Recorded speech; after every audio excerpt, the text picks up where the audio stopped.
Welcome, everyone. This is your friend, the DN What If, here with another exciting fanfiction. Today, we're diving into the story of What If Deku Became a Sports Analyst?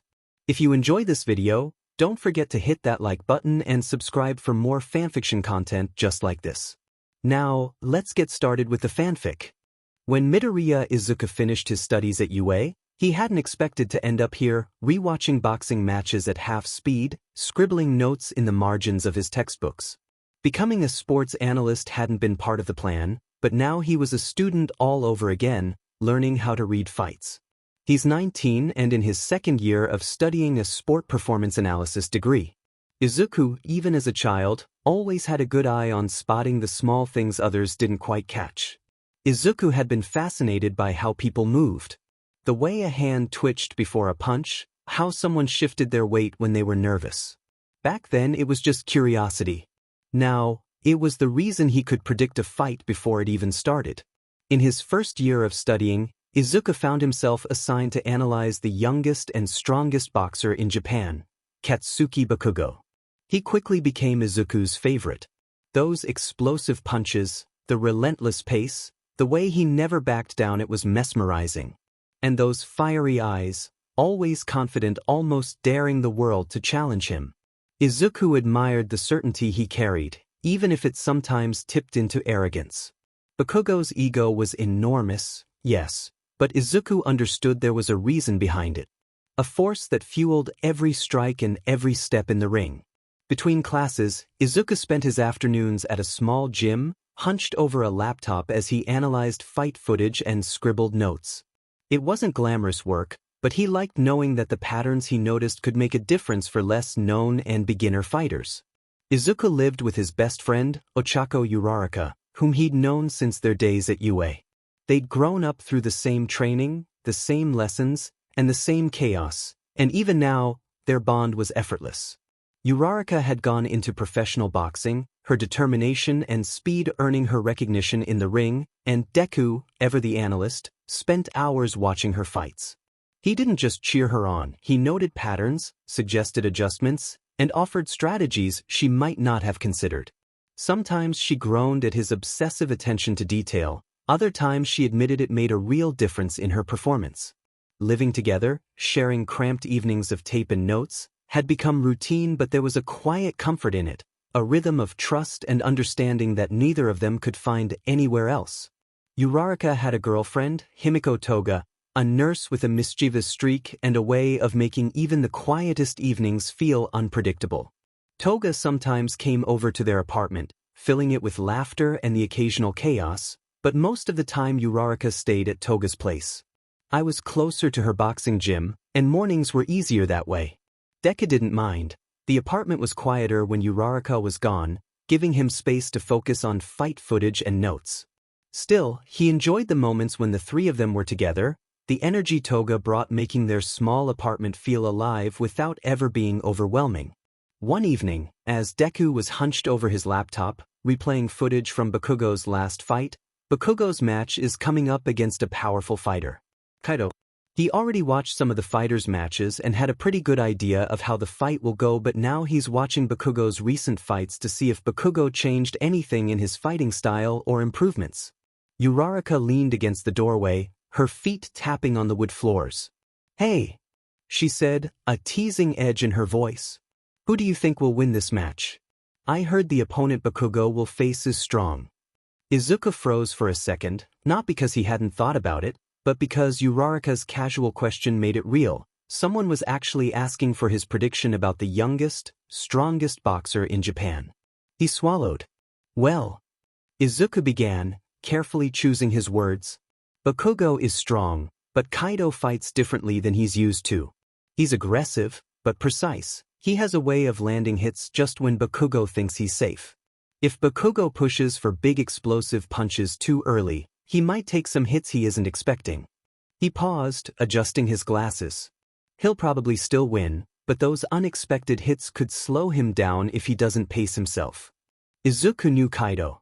He learned about him a bit when he first started the course. Kaido wasn't the tallest fighter in the ring, but his build was compact and powerful, like a coiled spring. His shoulders were broad, his stance low, and every movement had a measured weight to it. He wasn't flashy, but his punches were sharp, landing in the gaps most fighters didn't see. Izuku noticed the way Kaido shifted his weight just before each strike, the subtle cues in his shoulders and hips that telegraphed where a punch would come next. It wasn't the kind of aggressiveness Bakugo was used to. Kaido's power was precise, disciplined, and almost surgical. Even someone as strong as Bakugo could find himself caught off guard if he pushed too hard. So you're saying he might leave himself open if he goes too hard too fast? Got it. I'll mention it to Kirishima. Izuku smiled slightly, trying to keep his composure but feeling a little like a fan. Bakugo's manager? He asked, his voice quiet but filled with curiosity. He straightened up, adjusting his glasses, trying to look professional even though his heart was racing. Like Bakugo's manager. Uraraka says, slightly smiling, knowing that Izuku, even if he doesn't want to show it, is freaking out. Kirishima's helping Bakugo manage his fights, and he's always looking for insights on opponents. I thought your prediction about Kaido would be perfect for him to hear. Izuku blinked, trying to process it. Wait, that you mean? He'd actually listen to me? What if I'm wrong? Well, Uraraka said, leaning casually against the door frame. You notice things most people don't. If anyone can help Bakugo avoid getting hurt, it's you. Izuku's stomach tightened. This was new. Bigger than he expected. And maybe a little exciting. 1026 words. Let me know if you guys are enjoying this. Sorry for any mistakes. The next day, Izuku was buried in footage again when his phone buzzed. A quick text from Uraraka. Sent your notes to Kirishima. He said Bakugo should keep it in the back of his mind. Izuku froze. Back of his mind? That's it? He's going to take my analysis seriously, but not too seriously? He took off his glasses that he wore only for deep analysis and leaned back, heart thudding. It was better than nothing, but it also meant Bakugo would probably ignore half of it. The fight quickly approached. Izuku sat on the edge of his couch, notebook open, while Uraraka sprawled nearby, scrolling through her phone. The match was about to start on TV, and they'd claimed the living room as their viewing spot. The anticipation in the air was thick. Even Uraraka, who was usually casual about watching fights, was unusually quiet, eyes fixed on the screen. You sure you want to watch this? Izuku asked softly, notebook balanced on his knee. Remember what I said? Kaido can be tricky. Uraraka glanced at him, a small grin tugging at her lips. Don't worry. I'll keep an eye on him. You just watch with me. The announcer's voice boomed through the TV, and the camera cut to the ring. Bakugo stepped into the spotlight, as explosive and confident as ever. Izuku's stomach tightened, not from fear, but from the mixture of admiration, worry, and curiosity. Every movement Bakugo made was familiar, and yet watching him now on TV, preparing for the fight, was completely different from analyzing footage in a quiet room. All right, Izuku thought, pen poised. Let's see if he leaves those openings. The bell rang, and Bakugo surged forward, fists flying in rapid succession, each punch sharp and precise. Izuku's eyes tracked every movement, noting the familiar rhythm in Bakugo's shoulders, the slight telegraph in his left hook. Kaido didn't rush, but he didn't hesitate either. He moved fluidly, slipping under one punch, countering with a jab that landed just enough to make Izuku's stomach tighten. There it is, Izuku thought, scribbling in his notebook. Bakugo's pushing for the big knockout too quickly. He's leaving that tiny gap under his guard. He watched Kaido exploit it again, a quick strike to the side of Bakugo's ribs. The audience barely noticed, but Izuku did. He felt a familiar pang of worry. Bakugo was strong, but even the strongest had weaknesses, and Kaido was skilled enough to test them. Uraraka leaned forward beside him, eyes wide. I see it. I see what you meant, Izuku. She whispered. Izuku nodded, fingers tightening around his pen. This was exactly why he analyzed fights, so he could notice what even the audience missed. And now, he could only hope Bakugo noticed too, or at least that his back-of-the-mind note mattered. Bakugo's fists exploded forward again, faster than ever, each punch meant to end the fight. But Izuku's eyes caught the subtle shift, the tiny opening under Bakugo's left guard, the way his shoulders tensed too early. Kaido seized it, a sharp counter to Bakugo's ribs that made the larger boxer grunt. Izuku's pen hovered over his notebook. Exactly what I thought. He's rushing the knockout too soon. Bakugo staggered slightly, but his expression didn't falter. He gritted his teeth and lunged again, swinging with raw power. Kaido slipped one punch, caught the next, and again Bakugo absorbed a hit that could have been avoided. Izuku bit his lip, heart racing. He wanted to shout, wanted to warn him, but all he could do was keep tracking, keep analyzing. He's pushing too hard. Izuku muttered to Uraraka, barely above a whisper.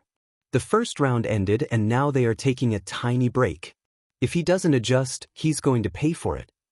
The bell rang again, signaling the match starting again. Bakugo gritted his teeth and surged forward, fists blazing faster than before, each strike meant to finish the fight immediately. Kaido absorbed a few, slipped under others, and countered with precision strikes that landed more than once. Izuku's pen scribbled frantically in his notebook, marking every tell, every tiny opening Bakugo left. He's trying to force it, just like I feared. On the last round, sweat gleamed on Bakugo's forehead, his chest rising and falling rapidly, but his eyes were as fiery as ever. He powered through the hits, dodging just enough to avoid a serious blow, and finally landed a punch that staggered Kaido. The crowd erupted as the bell rang, signaling Bakugo's victory, but Izuku's stomach twisted at the sight of the marks and bruises forming across Bakugo's body. He still wins, but at what cost? Izuku muttered, biting on his pen. Uraraka's hand found his shoulder, a quiet reminder that someone else was watching too. And Izuku couldn't shake the feeling that this was only the beginning. If Bakugo kept ignoring patterns like this, the next fight could be far worse. The crowd's cheers still echoed as Bakugo left the ring, chest heaving but eyes blazing with triumph. Izuku watched every movement, noting the bruises forming along Bakugo's ribs and shoulders, the slight hitch in his stance that even the audience hadn't noticed. Uraraka exhaled softly beside him. "See? This is exactly what I was talking about," she murmured, eyes flicking to Izuku. He's fine," Izuku said, though his voice lacked conviction. He wanted to admire Bakugo's skill, but he couldn't shake the worry gnawing at him. If he keeps pushing like this, he's going to hurt himself next time. As I said, he pushed too hard and nearly lost. His movements became predictable as he was slowly losing stamina. He could have avoided those punches if he didn't rush in straight away and saved powerful punches for good openings. Izuku explained, sighing. Uraraka leaned back on the couch, tapping her chin thoughtfully. "You know, Izuku, you might be onto something. Kirishima should hear this." She pulled out her phone and typed a quick message, summarizing Izuku's observations about Kaido and Bakugo's tendencies. Within minutes, she got a reply. Kirishima wanted to meet with Izuku directly. Izuku blinked, heart skipping a beat. "He wants me to come to him?" The thought was exciting and nerve-wracking all at once. Uraraka gave him a reassuring smile. "Looks like your analysis is officially getting noticed," she said, nudging him gently. Izuku straightened, gathering his notebook and pen, realizing this was his first real step into Bakugo's world. The gym was louder than Izuku expected. The moment he stepped inside, sound hit him first, the dull thud of fists against heavy bags, the sharp snap of gloves meeting pads, the low murmur of voices layered beneath the hum of fluorescent lights. It was different from the small neighborhood gym he usually went to, where everything felt contained and familiar. This place felt alive, like it was constantly in motion. Izuku paused just inside the doorway, fingers tightening around the strap of his bag. The air smelled like sweat and disinfectant, metal and leather.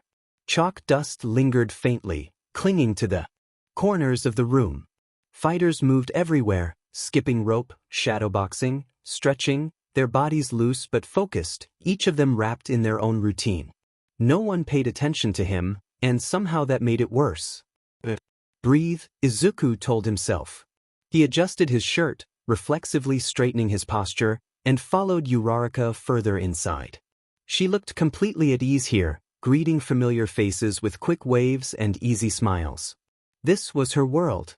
His was usually quiet rooms, slowed-down footage, and scribbled notes, not the sharp reality of fists and impact. "You're doing fine," Uraraka said over her shoulder, lowering her voice. "Just stick with me."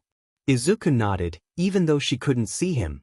They moved past a row of heavy bags. Izuku's eyes flicked automatically to the way a boxer's shoulders rotated before each punch, the slight delay in his footwork. Another fighter's stance was too narrow, unstable. He caught himself mid-thought and forced his gaze forward. "Focus. Don't analyze everyone. Not now." They stopped near the edge of the main training area. From here, Izuku could see a ring set up in the center of the gym, its ropes worn from years of use. A few fighters leaned against them, towels draped over their shoulders, breathing hard between rounds. And then Izuku felt it, that strange, unmistakable pressure in his chest. Bakugo Katsuki was here. He hadn't seen him yet, but Izuku knew. The atmosphere felt heavier somehow, charged in a way that pulled his attention without permission. His fingers curled unconsciously around his notebook, heart beginning to race. Uraraka followed his gaze and smirked. "Don't look so tense," she whispered.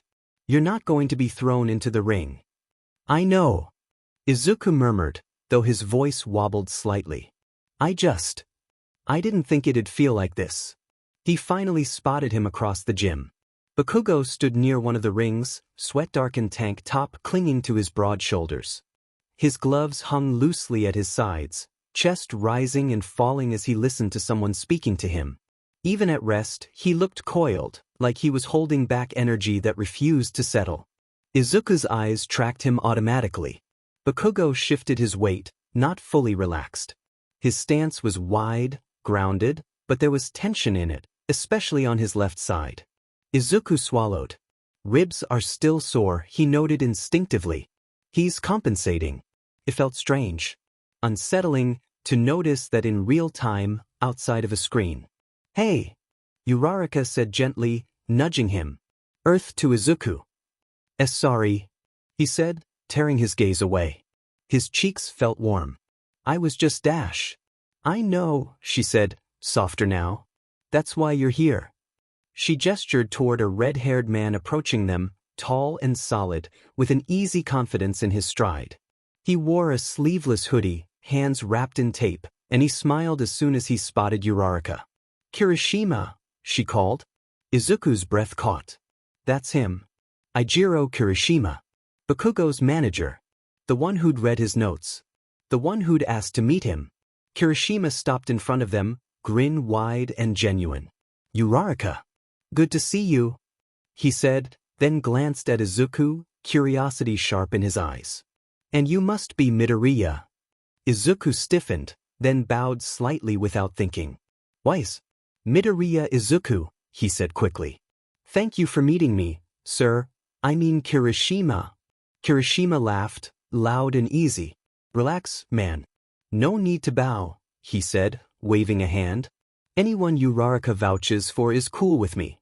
Izuku straightened slowly, heart pounding in his ears. This was it. Izuku swallowed. "Yes," he said quietly. "And I think it's going to get him hurt if he doesn't adjust." The noise of the gym seemed to fade around them.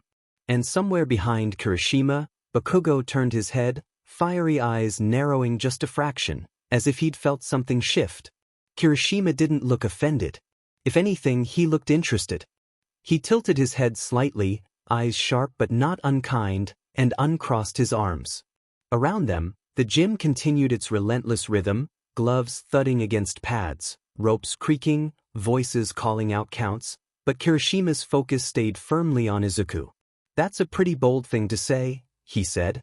"Most people just talk about Bakugo's power." Izuku nodded, fingers tightening around the edge of his notebook. "He has more than power," he said carefully. "His footwork is excellent, and his reaction speed is, honestly, incredible. But that's part of the problem." Kirishima raised an eyebrow. "Go on." Izuku took a breath. His heart was still racing, but once he started explaining, something steadied inside him, that familiar calm that came with analysis. "He treats every opening like it has to be the last one," Izuku said. He commits fully, even when the opponent hasn't shown signs of breaking yet. Against Kaido, that meant predictable pressure. He flipped his notebook open, pages filled with tight handwriting and rough diagrams. Here, he said, pointing. In the second round, Bakugo's left shoulder tenses half a second before his hook. Kaido noticed. He waited for it. Kirishima leaned closer, eyes scanning the page. Huh, he murmured. Izuku continued, gaining a bit more confidence. Bakugo doesn't lose stamina easily, but when he pushes too hard early, his movements get louder. His punches are still fast, but the setup becomes readable. Fighters who rely on counters can exploit that. Kirishima straightened slowly, rubbing the back of his neck. You know, he said, our coaches noticed he was taking more body shots than usual. We chalked it up to Kaido being tough. Izuku hesitated, then spoke anyway. Kaido is tough, he said. But Bakugo made it easier for him.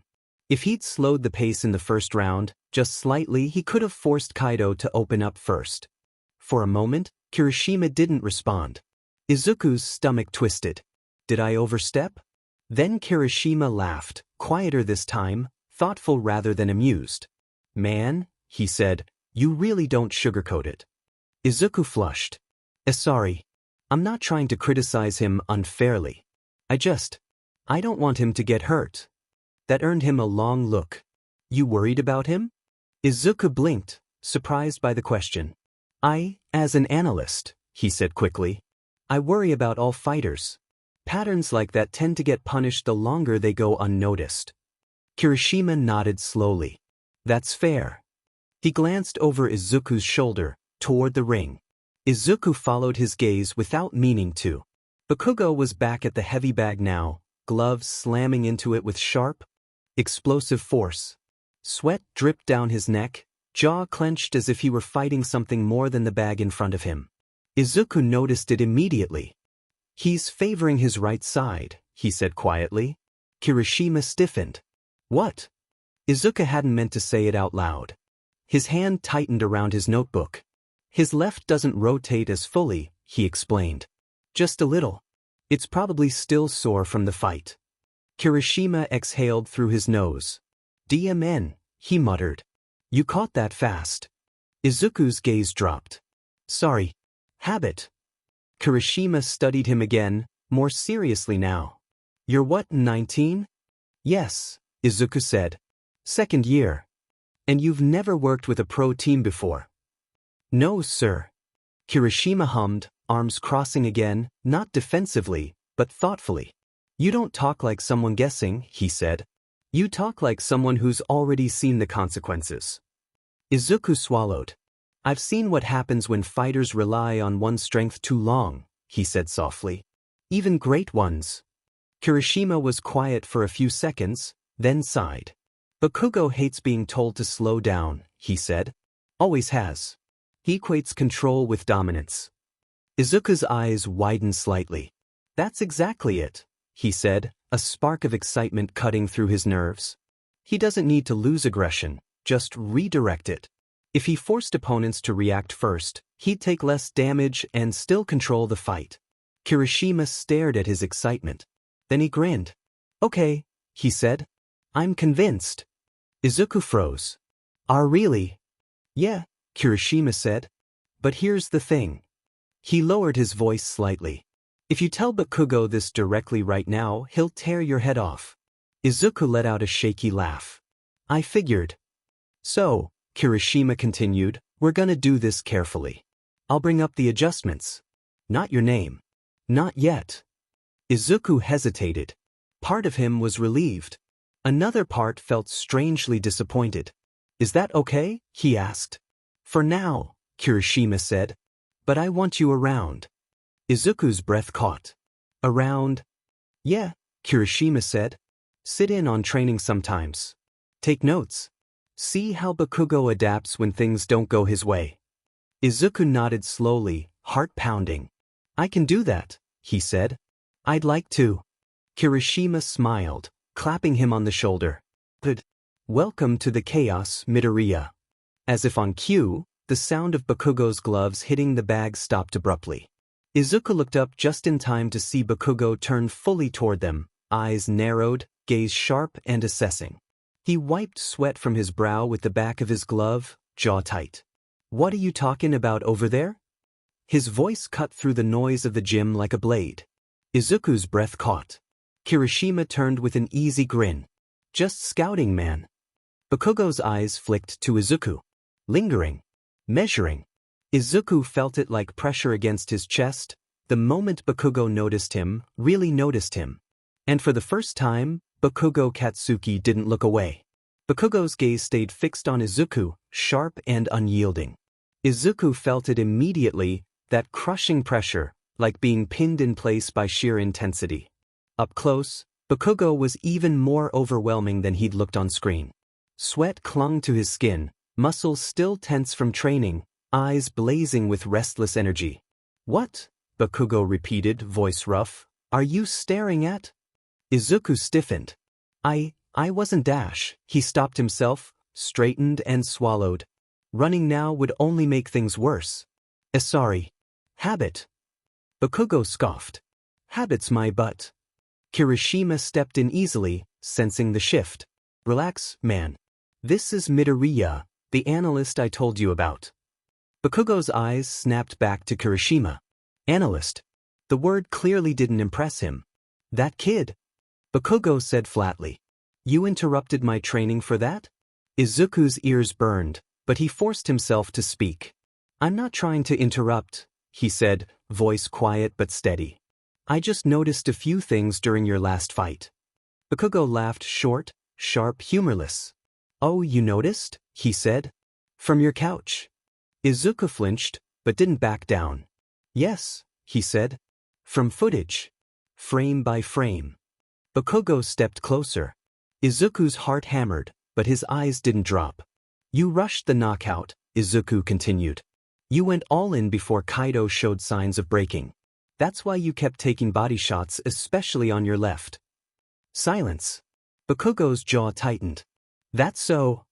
"Yes," Izuku said, pushing through the knot in his chest. "If you slowed the pace in the first round, just a little, you could force counter-focused fighters to overextend. You'd take less damage and still control the match." Bakugo stared at him. Then his lip curled. "Wow," he said slowly. "You done?" Izuku blinked. "I dash." Because that was annoying as hell. The words hit harder than Izuku expected. Bakugo turned away, grabbing a towel and wiping sweat from his face aggressively. "You think I don't know when I'm pushing?" Bakugo snapped. "You think I need some notebook nerd telling me how to fight?" "I'm not saying you don't know dash." "Yes, you are," Bakugo shot back, spinning around. "You're saying I won wrong." Izuku hesitated. "I'm saying you won recklessly," he said softly. Bakugo froze. The air around them went taut. Kirishima opened his mouth. "Bakugo dash." "No," Bakugo growled. "I want to hear this." He stalked closer again, stopping just short of Izuku's space. "You think I should hold back?" Bakugo said. "Think I should dance around waitin' for permission to hit?" "No," Izuku said immediately. "I think you're strongest when you choose when to explode." Bakugo stared at him, eyes blazing. For a split second, just a fraction, Izuku thought he'd reached him. Then Bakugo laughed again. "Bitter. Whatever," he said. "I don't need advice from someone who's never taken a punch." Izuku's throat tightened. "That doesn't make the patterns disappear," he said quietly. Bakugo turned his back on him. "I don't fight patterns," he snapped. "I fight people." He tossed the towel aside and grabbed his gloves again. "Next time, don't waste my time," Bakugo said over his shoulder. "If I wanted commentary, I'd turn on the TV."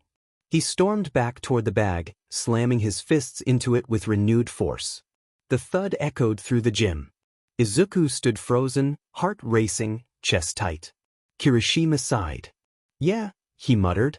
"That went about how I expected." Izuku let out a shaky breath. "I'm sorry," he said. "I shouldn't have dash." "No," Kirishima said firmly. "You were right." Izuku looked up.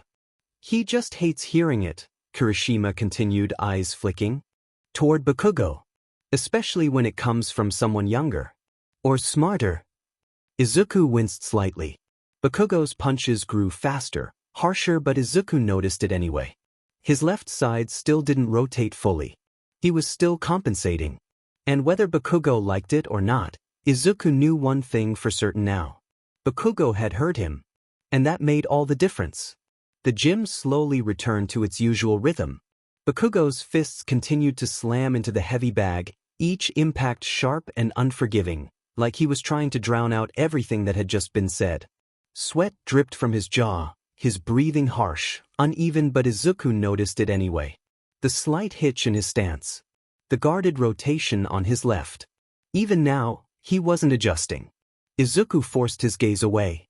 His chest felt tight, like he'd swallowed something heavy and unresolved.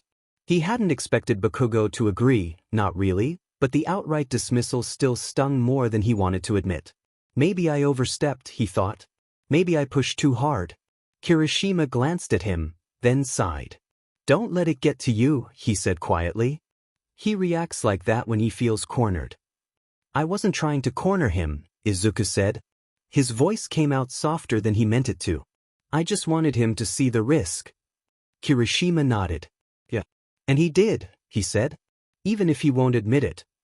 Izuku wasn't so sure. They moved toward the edge of the gym, giving Bakugo space. Uraraka was waiting nearby, concern written clearly across her face the moment she saw Izuku. Hey, she said gently. You okay? Izuku hesitated, then nodded. I think so, he said. I knew he wouldn't like it. Uraraka snorted softly. That's an understatement. Despite himself, Izuku smiled faintly. As they headed for the exit, Izuku took one last glance over his shoulder.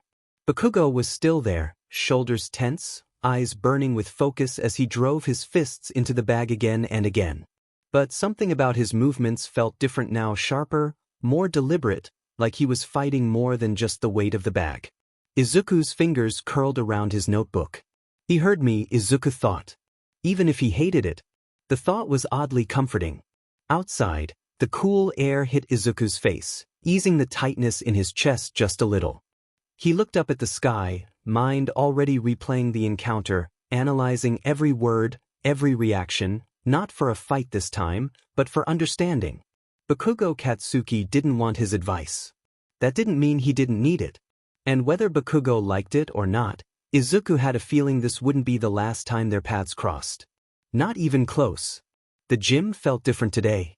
Izuku noticed it the moment he stepped inside, not louder or quieter, but tighter, like the air itself had been pulled taut.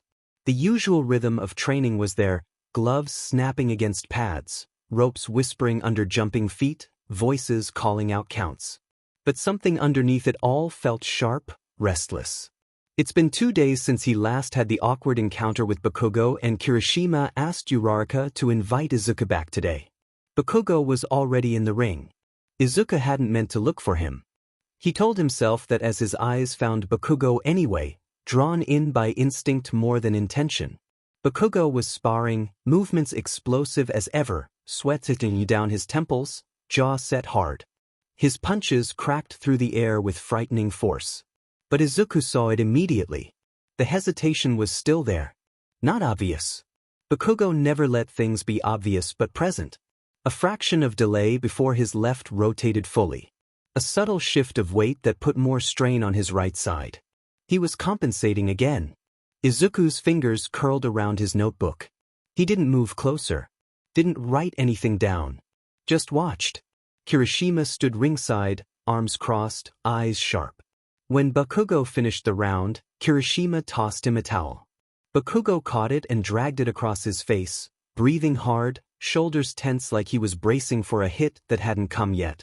Again, Bakugo snapped, tossing the towel aside. Kirishima hesitated. Take a minute. I said again. There was an edge to Bakugo's voice that made a few nearby fighters glance over. Kirishima sighed but nodded, signaling the timer. Izuku swallowed. This was exactly what he'd been worried about. He didn't want to step in. Truly he didn't. After last time, after the way Bakugo had looked at him, like Izuku was an inconvenience at best, An insult at worst, he'd promised himself he wouldn't push. But Bakugo surged forward again, power first, aggressive and relentless. And Izuku felt it like a knot tightening in his chest. He's going to make it worse. When the round finally ended, Bakugo dropped his gloves onto the canvas and stepped out of the ring, rolling his shoulders with an irritated hiss. Kirishima moved toward him immediately, saying something low that Izuku couldn't hear. Bakugo's response was sharp enough that Izuku caught it anyway. "I'm fine." Kirishima glanced toward Izuku without meaning to. That was all it took. Bakugo's eyes followed the look and landed on Izuku. The moment stretched. Bakugo's expression hardened, jaw tightening as recognition flickered across his face. Sweat dripped from his chin, chest still heaving, eyes burning with the kind of intensity that made Izuku instinctively straighten. "What's he still doing here?" Bakugo said flatly. The words cut cleanly through the gym noise. Izuku felt heat rush to his face, but he didn't look away. Kirishima rubbed the back of his neck. "He's just observing, man. I invited him." Bakugo scoffed. "Yeah." He turned fully toward Izuku now, taking a few slow steps closer. Not aggressive, not quite, but deliberate, like he wanted Izuku to feel every inch of the distance closing between them. When Bakugo slowly crept closer, Izuku finally realized the size difference between them. Izuku was probably around 5 feet 8 inches, maybe taller, while Bakugo was 6 foot. "You done taking notes, nerd?" Bakugo asked. "Or you gonna tell me how I'm messing up again?" Izuku's throat tightened. "I wasn't." He stopped himself, inhaled. "I just noticed your rotation's still off." Bakugo laughed. It wasn't loud. It wasn't amused. It was sharp, dismissive, like Izuku had said something unbearably stupid. "Unbelievable," Bakugo said. "You really don't know when to shut up, do you?" Izuku flinched despite himself. "I'm not trying to insult you," he said quietly.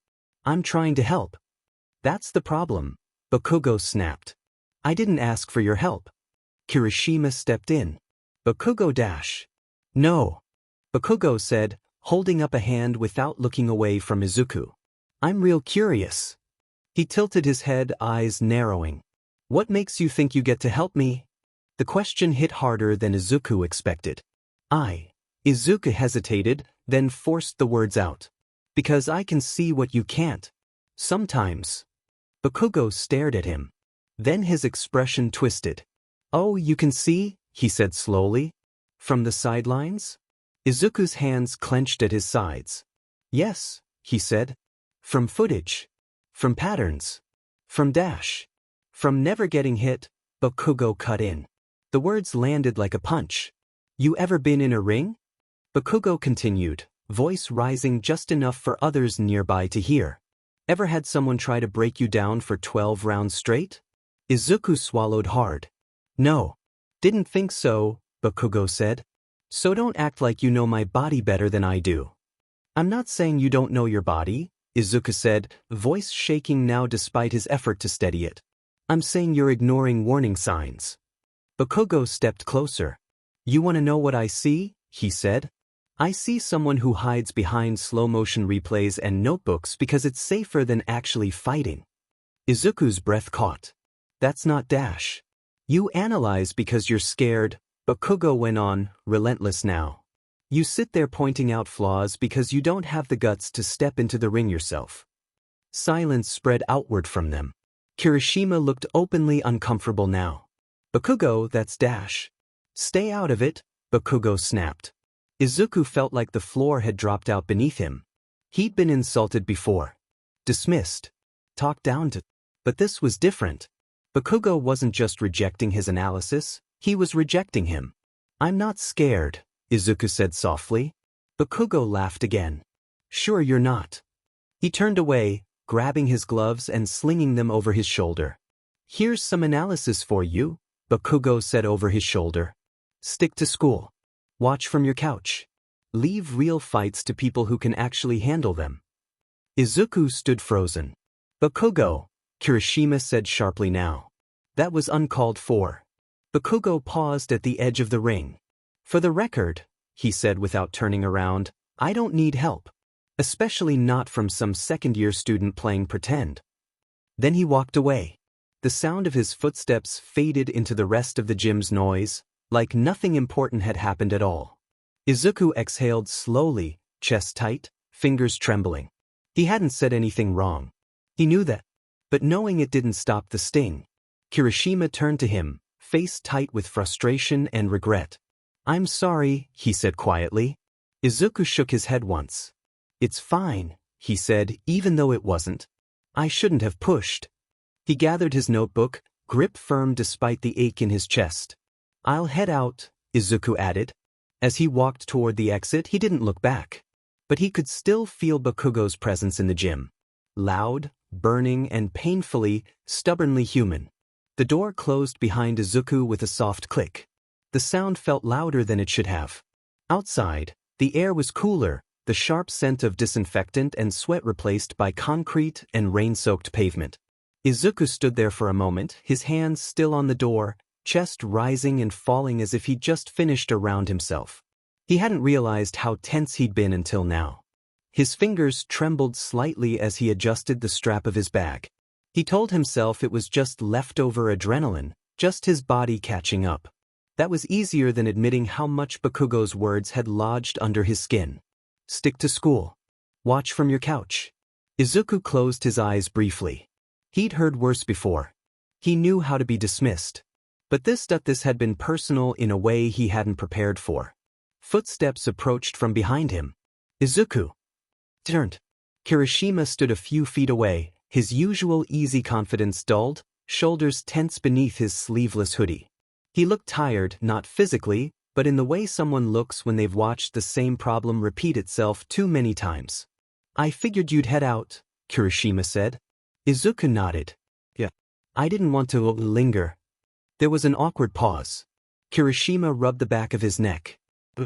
About what Bakugo said, he wasn't being very manly dash. "It's okay," Izuku said quickly, too quickly. He was clear. "I get it." Kirishima frowned. "No man. You don't." Izuku hesitated, then looked down at his hands. "He doesn't want my help," Izuku said quietly. "That's fine. I shouldn't have assumed he would." "That's not what this is," Kirishima said, more firmly now. "You didn't do anything wrong." Izuku let out a small, humorless breath. "It doesn't feel that way." Kirishima stepped closer, lowering his voice instinctively, as if the walls might listen. "Bakugo hates feeling exposed," he said. "Especially when he knows someone's right." Izuku's fingers curled around the strap of his bag. "He doesn't think I'm right," Izuku said. "Oh, he does," Kirishima replied immediately. "That's the problem." Izuku looked up then, surprised. Kirishima sighed, gaze drifting back toward the gym door. "He equates slowing down with weakness," Kirishima continued. "Always has. If he admits there's a better way to do something, it feels like admitting he was wrong before." Izuku swallowed. "So instead he pushes harder." "Yeah," Kirishima said. "And sometimes he hurts people doing it. Including himself." There was silence again. Izuku shifted his weight, the ache in his chest dull but persistent. "I don't want to be another pressure point," he said finally. "I didn't come here to challenge him." Kirishima studied him for a long moment. "I know," he said. "And I'm sorry." The words landed heavier than Izuku expected. "For inviting you," Kirishima added. "For not stopping him sooner. For letting it get personal." Izuku blinked. "You don't have to apologize," he said softly. "I do," Kirishima said. "You trusted me. And I put you in front of someone who wasn't ready to listen." Izuku let that sink in. "I think," he said after a moment, "I need to step back. At least for now." Kirishima nodded slowly. "Yeah. I figured you might say that." "I'll keep studying," Izuku went on, voice steadier now. "Keep working. If he ever wants my help, he knows where to find it." Kirishima gave a small smile. "You're not mad?" Izuku shook his head. "No. Just recalibrating." That earned him a short, surprised laugh. "Analyst to the core," Kirishima said. Izuku smiled faintly, then glanced down at his notebook. "I should get going." I have an assignment due tomorrow." Of course you do, Kirishima said, shaking his head fondly. As Izuku turned to leave, Kirishima spoke again. For what it's worth, he said, Bakugo doesn't dismiss people he doesn't take seriously. Izuku paused. He didn't turn around. I don't need him to take me seriously, Izuku said. I just don't want him to get hurt. Kirishima watched him go, expression unreadable. Later that evening, Izuku sat at his desk, the familiar hum of his laptop grounding in its constancy. His notes were spread out neatly, diagrams half-finished, footage queued up at half speed. This was where he belonged. He adjusted his glasses and pressed play. The fighter on screen shifted his weight too early. Izuku paused the video, scribbling a note in the margin. Telegraphed movement. Counter risk. Simple. Unemotional. That was how it was supposed to be. Still, when his phone buzzed with a group chat notification, Uraraka and Izuku, his fingers hesitated just slightly before answering. Uraraka, you home yet? Izuku, just working. Uraraka, you okay? Izuku stared at the screen. Izuku, I will be. He closed the chat and returned his focus to the footage. Somewhere, a fight was always being prepared for. Whether he was part of it or not. Few days later, he sat in the library. It was almost empty. Late afternoon sunlight slanted through tall windows, dust motes drifting lazily in the air. Izuku sat at one of the long tables near the back, laptop open, notebook neatly aligned beside it. The quiet here was different from the gym. Steady, predictable, comforting.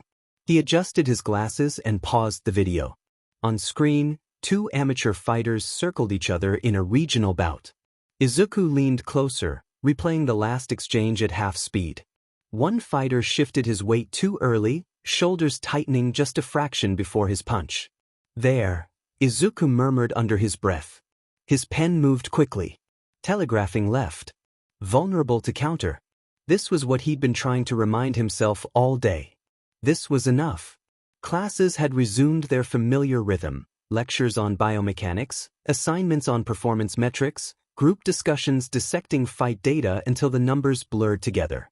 Izuku had thrown himself into it, grateful for the structure. Being a student again felt safe. Controlled. No egos. No confrontation. Just patterns and probabilities. He flipped to the next page of his notebook, already filled with dense handwriting and diagrams.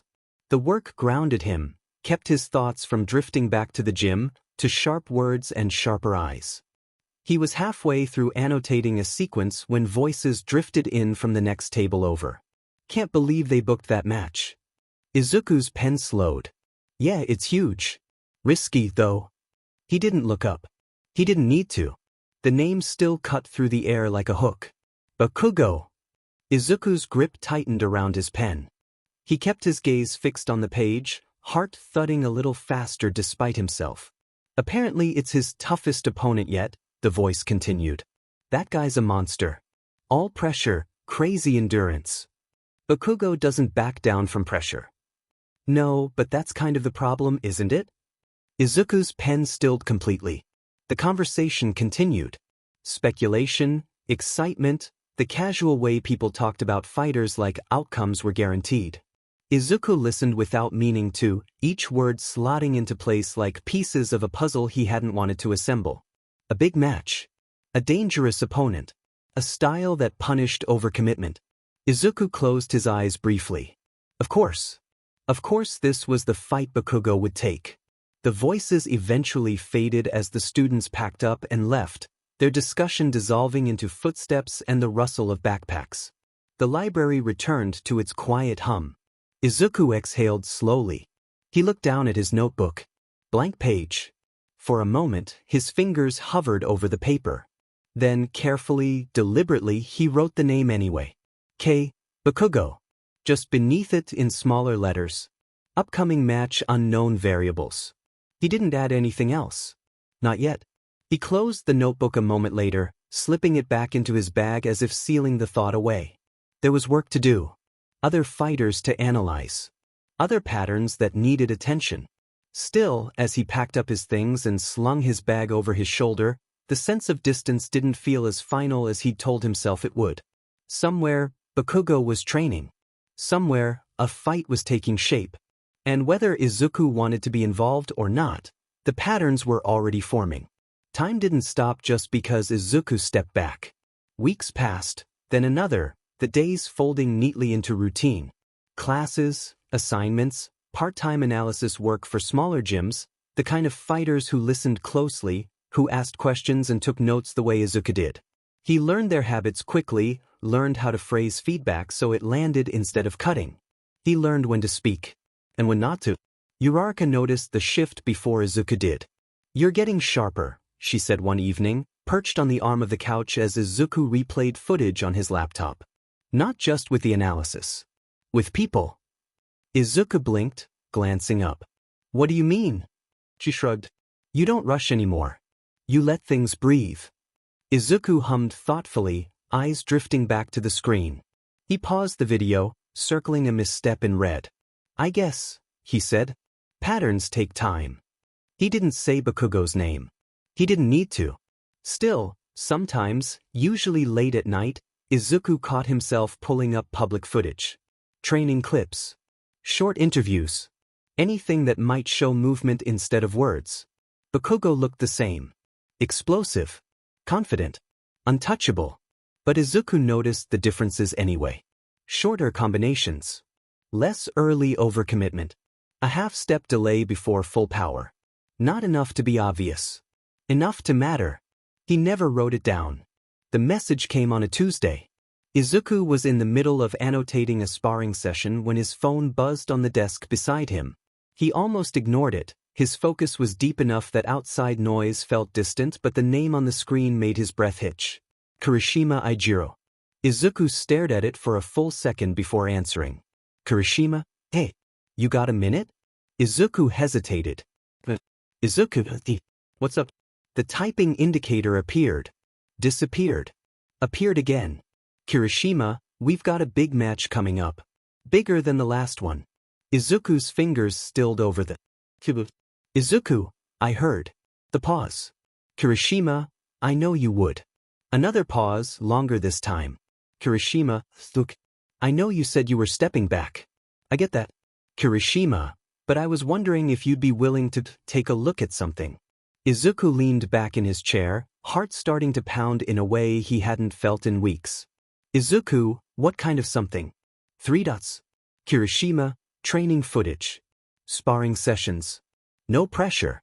"Kirishima, I just want an outside read." Izuku closed his eyes briefly.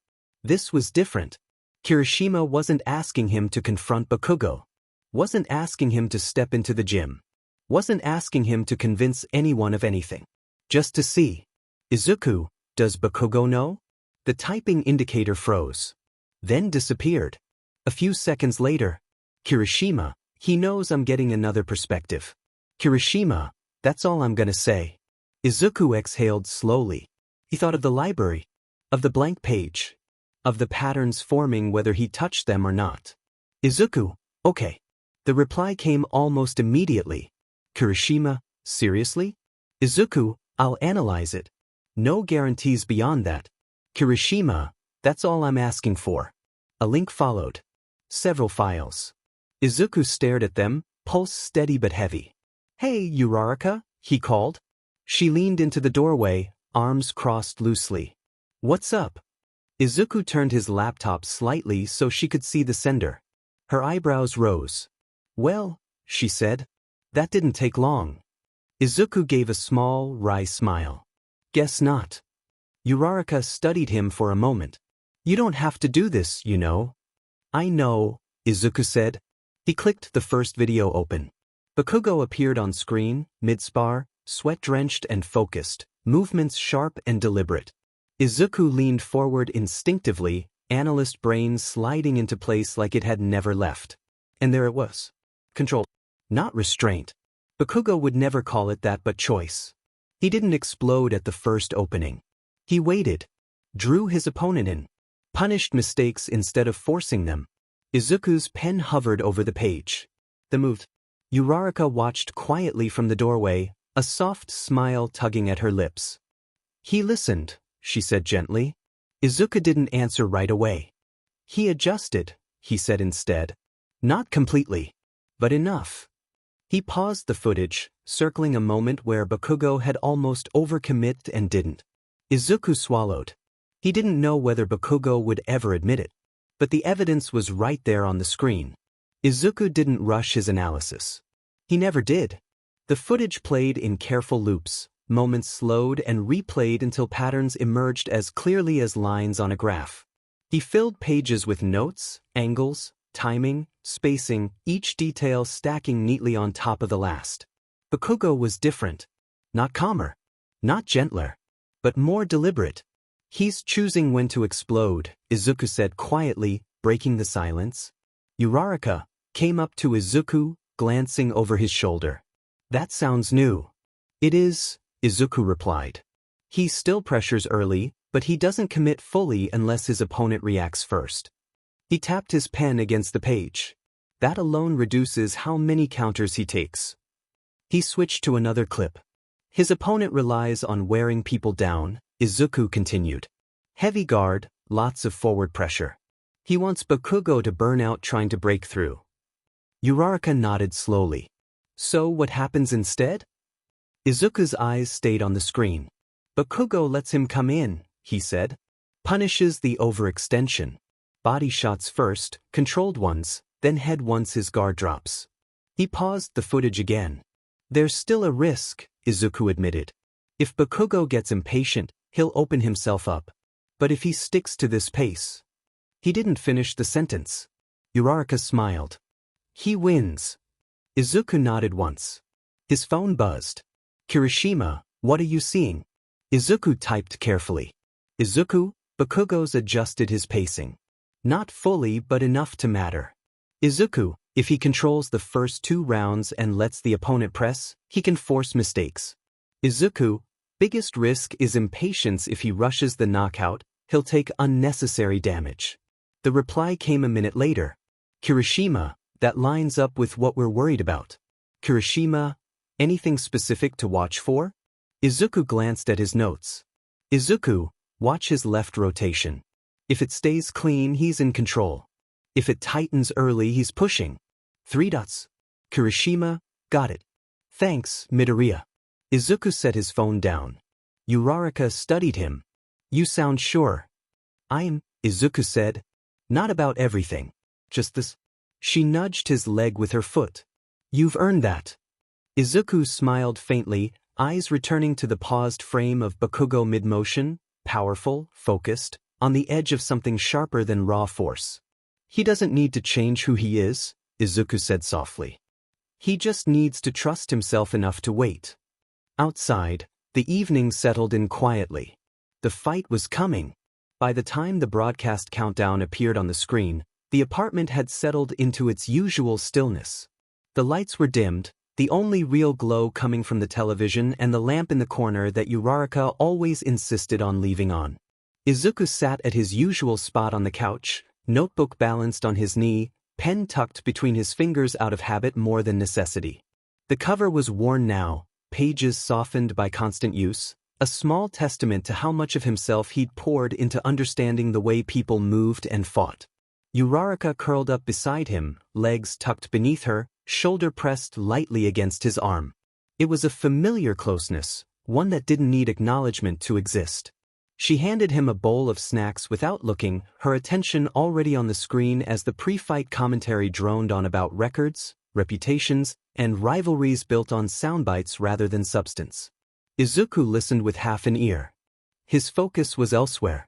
On the way Bakugo's name appeared on the screen, bold and unyielding. On the footage that played beneath it, explosive highlights stitched together into something almost mythic. Each punch landed with cinematic finality, each victory framed as inevitable. Izuku knew better. He shifted slightly, pen tapping once against the page as he flipped his notebook open. The notes inside weren't flashy. They wouldn't make sense to anyone else. Arrows, shorthand, observations written in a hand that grew tighter whenever his thoughts raced ahead of the action. Same ritual, Uraraka murmured, amused.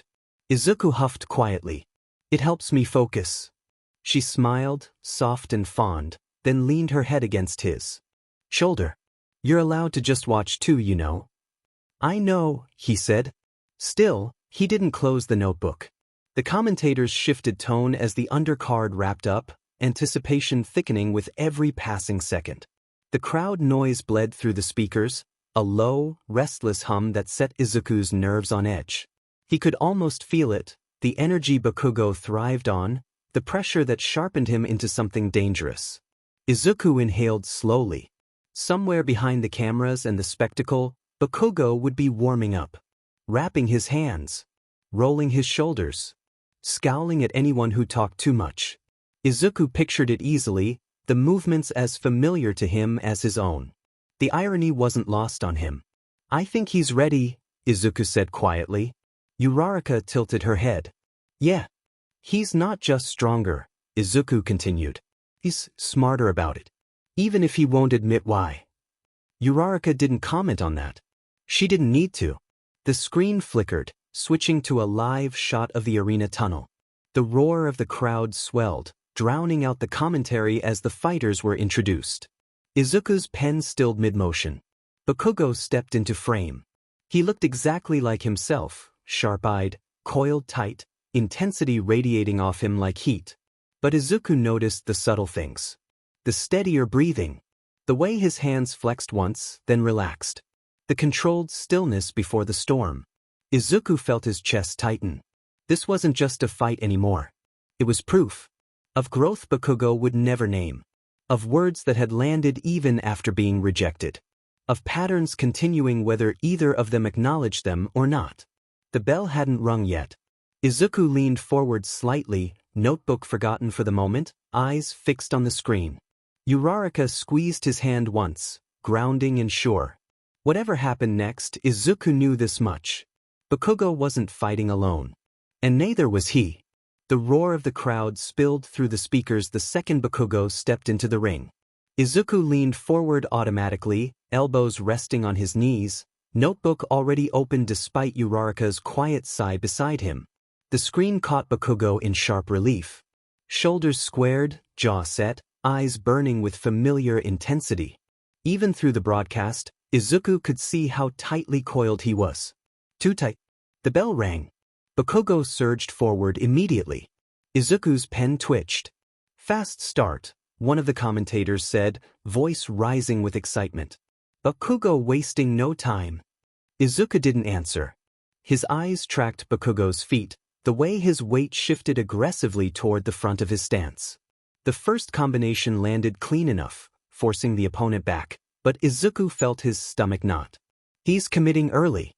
Bakugo pressed harder, punches flying in rapid succession, each one thrown with knockout intent. The crowd loved it. The camera cut to slow-motion replays of glancing hooks and heavy impacts against a tight guard. Izuku's gaze stayed sharp. Bakugo's shoulders tightened just before every power shot. He wrote it down without thinking. Telegraphing. A clean left hook clipped the opponent's head.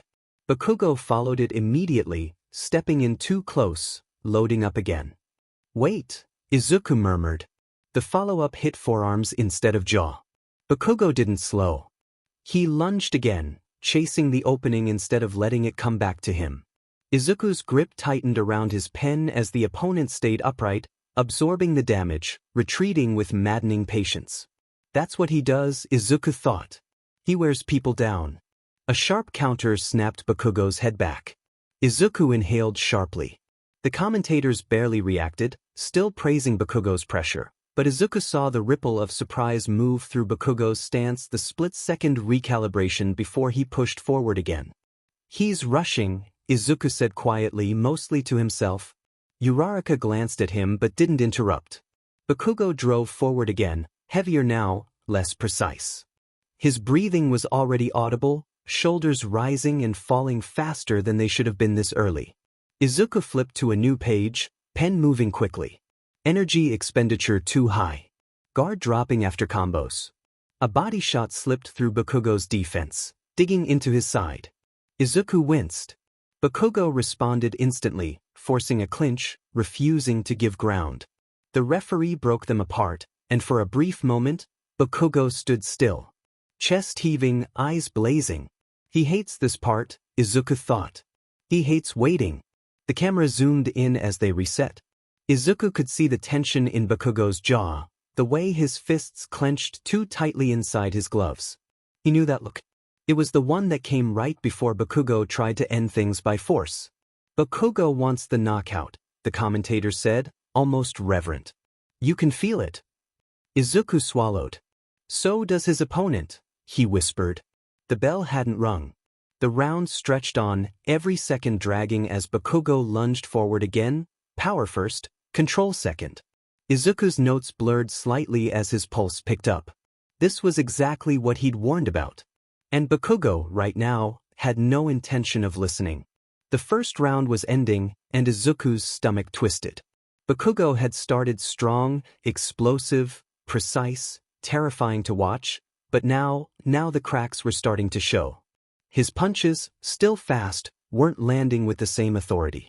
His shoulders tensed too early, his combinations telegraphed by the slight shift in weight that Izuku had noted months ago. The opponent didn't panic. He absorbed what he had to, slipped under others, and countered with surgical precision. Izuku scribbled frantically. Left shoulder tenses early. Guard drops after power combos. Energy expenditure climbing. "Exactly like I thought," he muttered, biting the end of his pen. Bakugo lunged again, reckless. The opponent pivoted just enough to avoid the knockout punch, slipping under the hook, and then a sharp, precise jab to Bakugo's ribs. The impact was clean, deliberate, and calculated. Bakugo grunted, a quick, harsh exhale through his teeth, but his eyes didn't waver. Izuku's heart thudded. He had seen that move in the footage, had written about it, had predicted that if Bakugo forced the fight early, he would take hits like this. And here it was, happening live. The opponent was relentless in a way Bakugo couldn't force himself to notice. He wasn't overpowering Bakugo, he was exploiting openings. Every time Bakugo overcommit, the counter landed. Every time Bakugo lunged for the early knockout, the opponent pulled just enough out of range. Izuku's notes multiplied, pages filling with arrows and shorthand, every scribble a silent scream. "Slow down. Control the fight." A heavy uppercut caught Bakugo's midsection, and he staggered just slightly. The camera zoomed in, barely visible through the broadcast, but Izuku saw it. His left rotation was off. His ribs bore the brunt of the impact. "He's getting impatient," Izuku whispered. "He's rushing. He's making it easier than it should be." Uraraka shifted beside him, wide-eyed, silent. She didn't need to say anything. Izuku's tension filled the room. Bakugo's hands shot up, fists slamming into his opponent's guard, but his movements were jagged now. He tried to compensate with power alone, and the opponent countered again. A sharp, calculated hook to Bakugo's side, followed by a feint that made him overreach. Izuku flinched. Exactly what I said would happen. The fight was no longer the runaway storm Bakugo wanted it to be. It was dragging, the energy in the ring shifting. The opponent had read the rhythm, Bakugo's rhythm, and forced him into a dangerous, exhausting cycle. Bakugo's jaw clenched. Sweat streaked his forehead, mixing with blood from a graze along his brow. He scowled at the opponent, eyes blazing with determination, and lunged again. The power behind his fists was undeniable, but so was the pattern Izuku had been pointing out all along. "He's still strong enough to keep the fight competitive," Izuku noted, "but he's hurting himself more than necessary." The crowd cheered. The commentators praised Bakugo's aggression. But Izuku's pulse hammered in his ears, worry clawing at him. He wasn't just analyzing anymore, he was watching someone he cared about get punished for pride. Bakugo's strategy, or lack of one, was playing into his opponent's hands. Every early, reckless strike left an opening, and the opponent was patient enough to exploit it. Izuku exhaled slowly, pen hovering over the page. He had predicted this, but seeing it unfold live, it was different. This fight was going to last. And Bakugo was going to get hurt before it ended. The bell for the next round echoed faintly in the arena, but Izuku barely heard it. His eyes stayed glued to the screen, following Bakugo's movements with the intensity of a hawk watching prey. He could see it all, the subtle hitch in Bakugo's stance, the uneven rotation of his left shoulder, the tightness in his guard whenever he tried to force another heavy combination.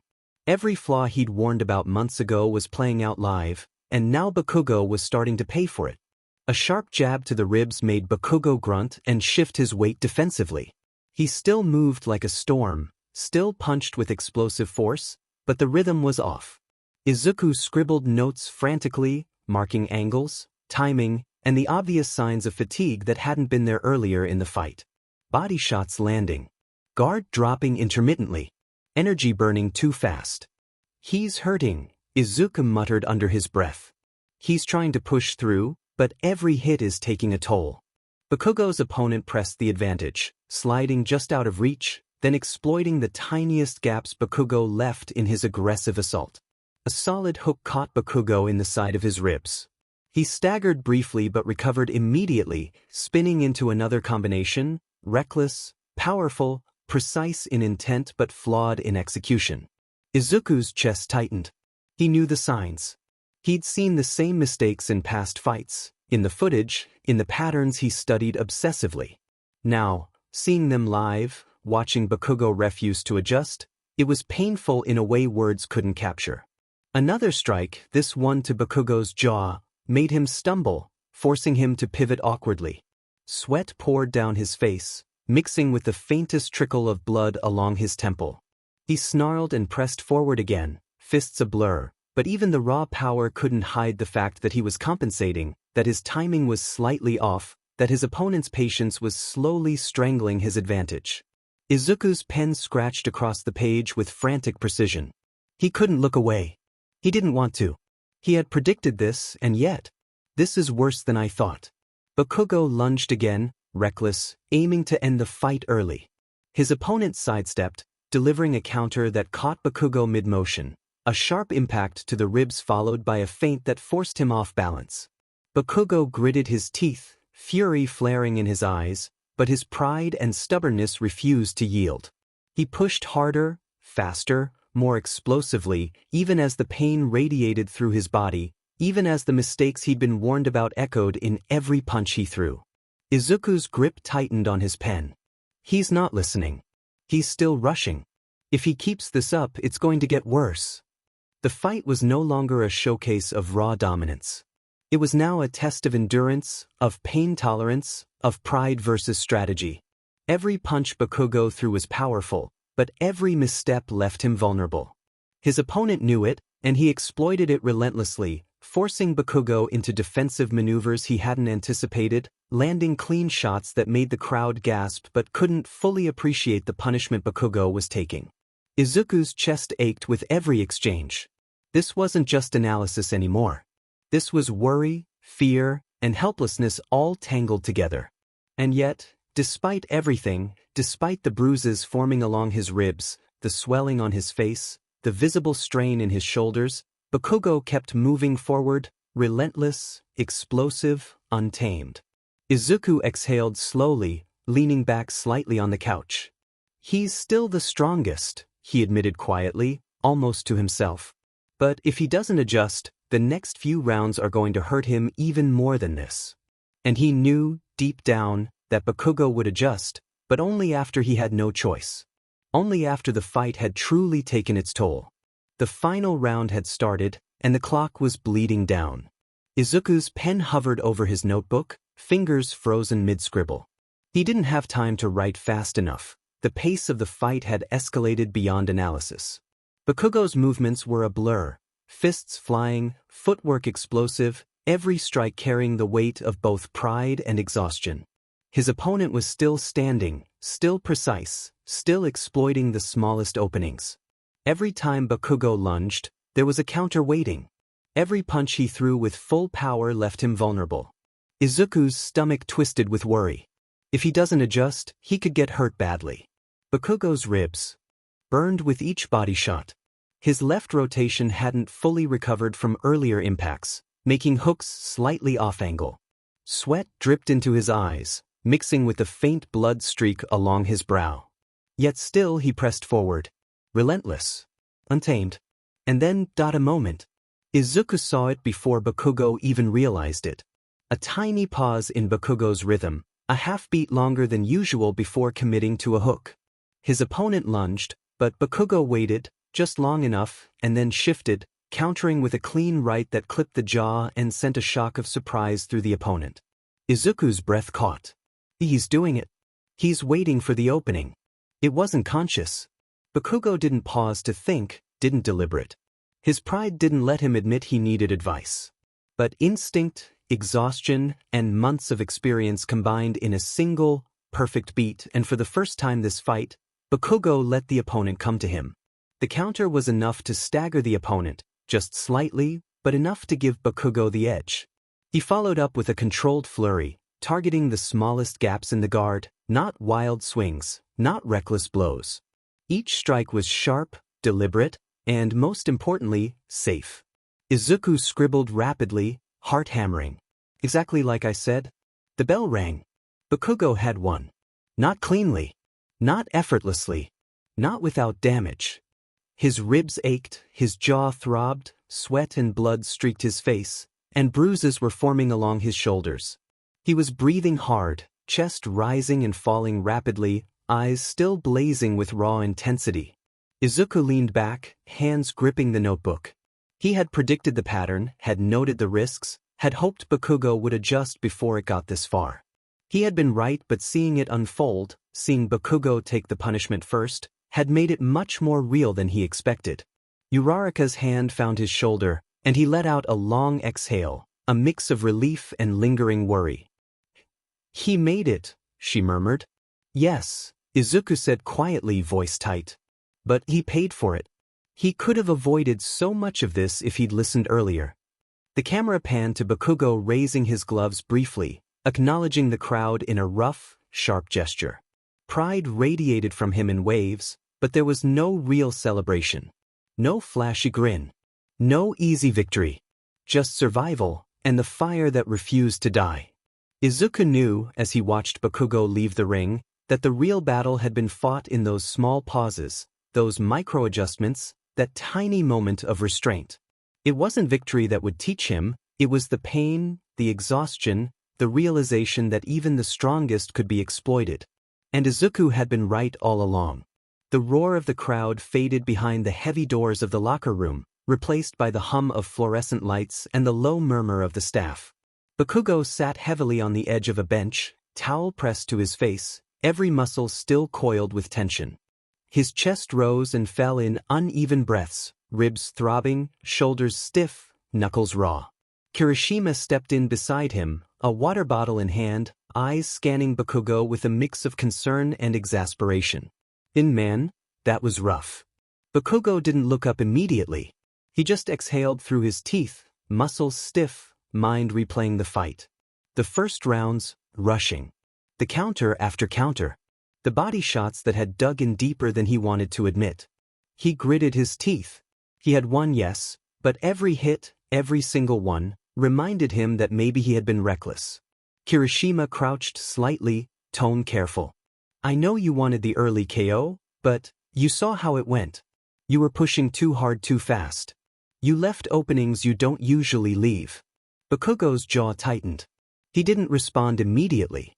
His pride bristled at the reminder, at the implication that someone else could see his mistakes. But Kirishima continued, calmly, almost gently. "You know that analysis I mentioned? The notes we passed along? It wasn't wrong. You saw it today. You felt it in the fight." Bakugo finally lifted his gaze, sharp eyes meeting Kirishima's steady look. The words lingered, not accusatory, not judgmental, just factual. Observed. Precise. Tension eased slightly in Bakugo's shoulders, though his pride still burned like coals under his skin. "So, you're saying they were right?" His voice was low, almost begrudging. Kirishima nodded. "Not just right, spot on. You adjusted when it mattered, even if it wasn't conscious. That's why you pulled through." Bakugo's fingers clenched around the towel, knuckles white. He exhaled, harsh and uneven. "Do you mean it?" A single word, heavy with frustration and relief. "They were right." "Yep," Kirishima said, smirking faintly. "You might not like hearing it, but that's the truth. And you adapted. That's what counts." Bakugo leaned back against the locker, finally letting himself feel the burn in his ribs, The ache in his shoulders, the lingering sting of the fight. He still wouldn't admit it aloud to anyone else. Not really, but somewhere deep down, he understood. The kid, the one who had analyzed his fight months ago, whose name he didn't remember, had seen the patterns before anyone else. Bakugo exhaled again, rough but quieter this time. Guess I can't ignore it forever. Kirishima grinned, clapping him on the shoulder. And next time, you might even listen a little earlier. Bakugo's lips pressed into a line, not a smile, but not exactly a scowl either. It was acknowledgement. Silent. Stubborn. Back at home, Izuku sat on the couch, notebook closed, pen resting on the edge. He didn't know the fight had ended yet, not fully, but somewhere, instinctively, he felt the same pattern he had predicted play out. The win, the damage, the adjustments, all the same. Uraraka flopped beside him, tossing a blanket over their legs. Think he's gonna be okay? She asked softly, glancing at the TV still paused on the pre-fight coverage. Izuku exhaled slowly, a quiet smile tugging at his lips. He will be. He always fights like this, eventually he learns. And as always, they settled into their familiar routine. Watching, analyzing, waiting for the next match, ready for the storm Bakugo would bring. Izuku had barely collected himself after the fight before his thoughts began spinning uncontrollably. Every punch, every misstep Bakugo had made, haunted him. He had predicted the patterns, seen the openings, known the risks, yet watching Bakugo pay for his own stubbornness, even if he had won, left a bitter knot in Izuku's stomach. Then his phone. It was a message from Kirishima. Kirishima, Midoriya, can we meet tomorrow? Got something to discuss about Bakugo. Important. Izuku's chest tightened. Important. That word carried weight. More than he wanted, more than he could easily process. He spent the rest of the night lying awake, thinking about the fight, the bruises on Bakugo's body, the brief flicker of adaptation he'd seen in the final round. The next day, he found himself standing at the edge of Bakugo's gym once again. The smell of sweat, leather, and disinfectant was oddly grounding. The sound of fists pounding heavy bags and the squeak of sneakers against the floor made his pulse quicken. Kirishima was waiting by the ring, arms crossed, relaxed but with that unmistakable sharpness in his gaze. Midoriya. Kirishima called warmly, waving him over. Glad you could make it. Izuku stepped forward, trying to steady his nerves. Wait. You wanted to discuss Bakugo? Kirishima's grin widened, but his tone carried a seriousness that made Izuku sit up straighter. More like you. Your notes. The way you've been analyzing Bakugo. It works. You saw the patterns, you predicted the flaws, and even if he refuses to admit it, it's making a difference in his fights. Izuku shifted slightly, unsure how to respond. I didn't mean to interfere. I wanted him to be safer. Kirishima laughed softly. Midoriya, you weren't interfering. That's exactly why we want you around. You have a skill we need. Someone who can catch what the rest of us can't. And yes, Bakugo is stubborn as hell, but if your insights help him fight smarter, then that stubbornness isn't a problem. Izuku hesitated. The idea of stepping into a professional boxer's world was intimidating. He had been a student his whole life, analyzing fights from a safe distance, behind a screen and his notebook. Now he was being asked to step closer, to be involved, to witness Bakugo's training, to provide guidance that could literally affect his body and safety. Seeing the hesitation, Kirishima nodded. I get it. You've got classes, studies, everything else. I know this isn't your full-time job yet, and I don't expect you to drop your degree.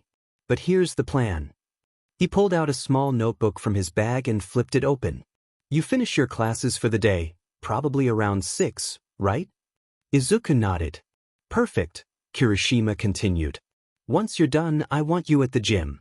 6 o'clock sharp. You'll watch Bakugo's practice sessions, take notes, analyze patterns, and relay observations back to me and his trainer. You won't have to confront him directly, at least not at first. Your job is to be the eyes we don't have in the ring. Makes sense? Izuku's stomach tightened, a mix of excitement and nerves. I think I can manage that. Kirishima smiled, noticing his hesitation. Don't worry, we'll work with your schedule. Your classes come first. You won't be expected to stay later than training demands. If we need adjustments, we'll talk. Flexibility is key, but consistency is important too. Bakugo needs someone watching, and I think you're the right person. Izuku nodded slowly, feeling the weight of responsibility settle over him. I understand. I'll do my best. Good, Kirishima said, clapping him on the shoulder. And just so you know, Bakugo knows you will be around, but he doesn't quite remember who you are. Don't take that as an insult. He never knows who anyone is or their names. But he doesn't need to know who's behind the observations. For now, your work is basically to just observe. Keep him safe, notice the patterns, and help him fight smarter. That's it. Izuku felt a flutter of nerves and pride at the same time. It was exactly the kind of responsibility he had been waiting for, the chance to make a difference where it mattered most, but it also came with the unmistakable pressure of working alongside someone like Bakugo Katsuki. And one more thing, Kirishima added, leaning slightly closer, voice quieter. Don't worry if he's rough. Just proud. He'll resist advice, he'll push you away. But trust me, if your notes help him, eventually he'll see it. Even if he doesn't say it. Izuku swallowed. I'll remember that. Kirishima's grin softened. Welcome to the team, man. Monday, 6 p.m., be ready. You're officially part of Bakugo's world now. The words lingered long after Kirishima said them. Monday, 6 p.m. Be ready. Izuku nodded at the time, agreed out loud, but the reality didn't fully settle until Kirishima stepped away to speak with one of the trainers.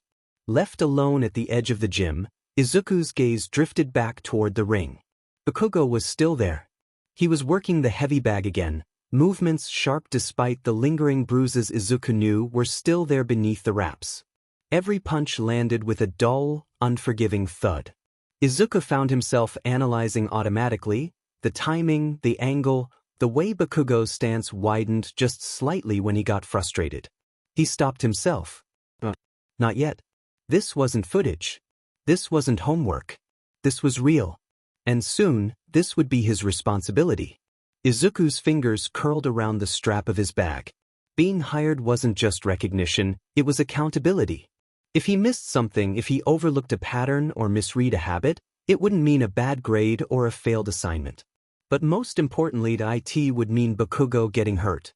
The thought made his chest tighten. Can I really do this? He wondered. Am I ready to be more than just a student? He remembered late nights hunched over his laptop, slowing fights down frame by frame, scribbling margins full of arrows and theories. He remembered predicting outcomes no one else believed until they happened. He remembered how alive it made him feel, noticing things others didn't, understanding the rhythm beneath chaos. This was the same thing. Just louder. Heavier. Closer. Bakugo slammed another punch into the bag, growling under his breath. Izuku swallowed. I'll do it, he whispered to himself, barely audible over the noise of the gym. I'll be ready. Because if someone like Bakugo Katsuki was going to burn himself out on pride alone, then Izuku would be there, notebook in hand, making sure someone saw the warning signs before it was too late. The apartment was warm and dim when Izuku got home, the faint hum of the city filtering through the windows. Uraraka was curled up on the couch, legs tucked beneath her, while Toga sat cross-legged on the floor with takeout containers spread between them. The smell of noodles and something fried filled the room. You're late, Uraraka said immediately, glancing up. Course stuff? Izuku hesitated near the door, shoes still on, bag hanging awkwardly from his shoulder. He said, then quieter, actually, I need to tell you something. That got both of their attention. Toga tilted her head, eyes lighting up. Oh, that tone sounds important.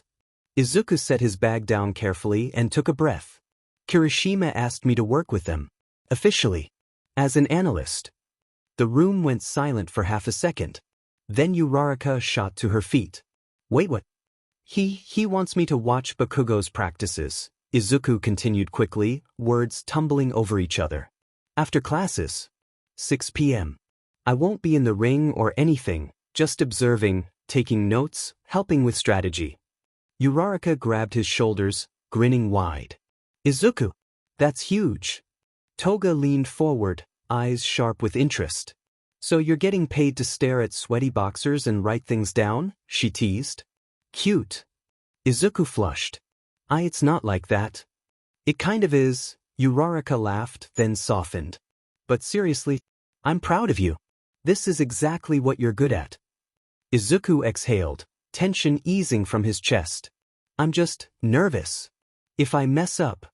Toga waved a hand. You won't. And if Bakugo blows up about it, that's his problem. Uraraka nodded firmly. You earned this.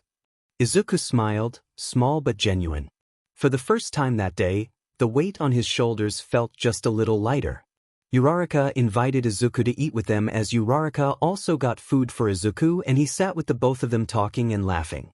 He remembered he would have to quit his job at the smaller boxing gym, but that didn't mean he wouldn't sometimes go to them just to see if there were any improvements with the other, less experienced boxers. This was it, this was finally it. His first job working as an analyst for an experienced and popular figure. His chance to work with Katsuki Bakugo. Izuku checked the time on his phone for what had to be the fourth time in as many minutes. 5:57 p.m. He stood just outside the gym doors, adjusting the strap of his bag over his shoulder, heart pounding harder than it ever did before an exam. Classes had ended hours ago, but his mind hadn't stopped racing since Kirishima's words replayed in his head.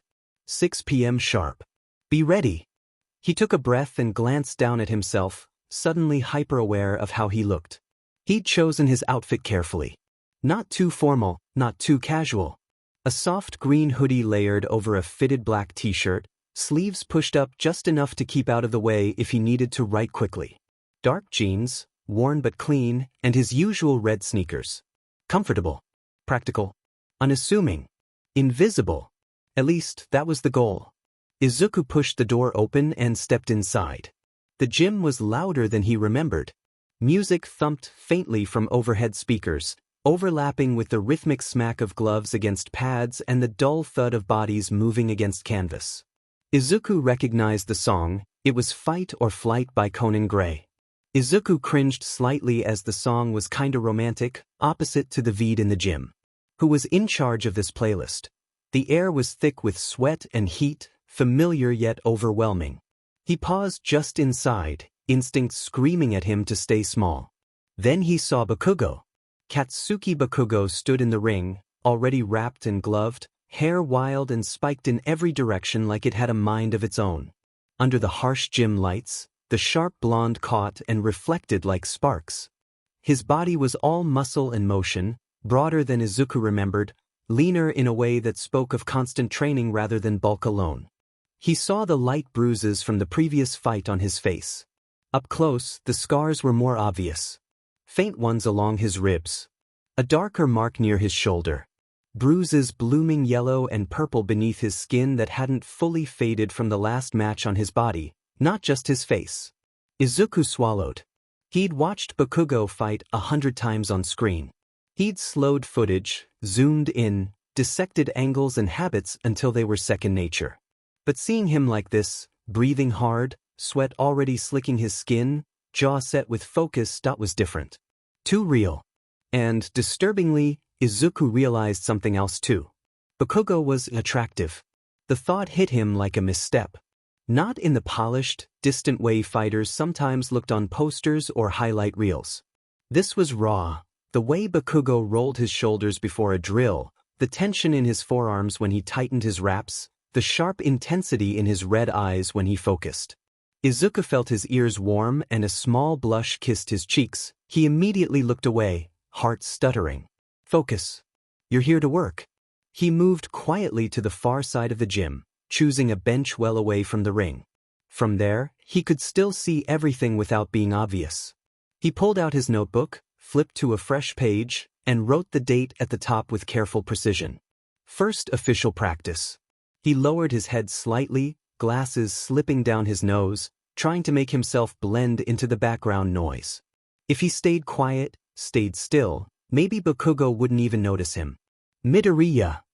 Izuku nearly jumped out of his skin. Kirishima's voice cut clean through the noise as he waved him over, completely unbothered by the attention it drew. There goes being invisible. There you are. Come on, you don't need to hide all the way back there. Izuku froze. I'm fine here, really, Dash? Nope, Kirishima said cheerfully, already walking toward him. If you're gonna do this, you're gonna do it right. Before Izuku could protest further, Kirishima gently but firmly steered him closer to the ring. Much closer. Close enough that Izuku could hear Bakugo's breathing between drills, could see the way his muscles tightened and released with every movement.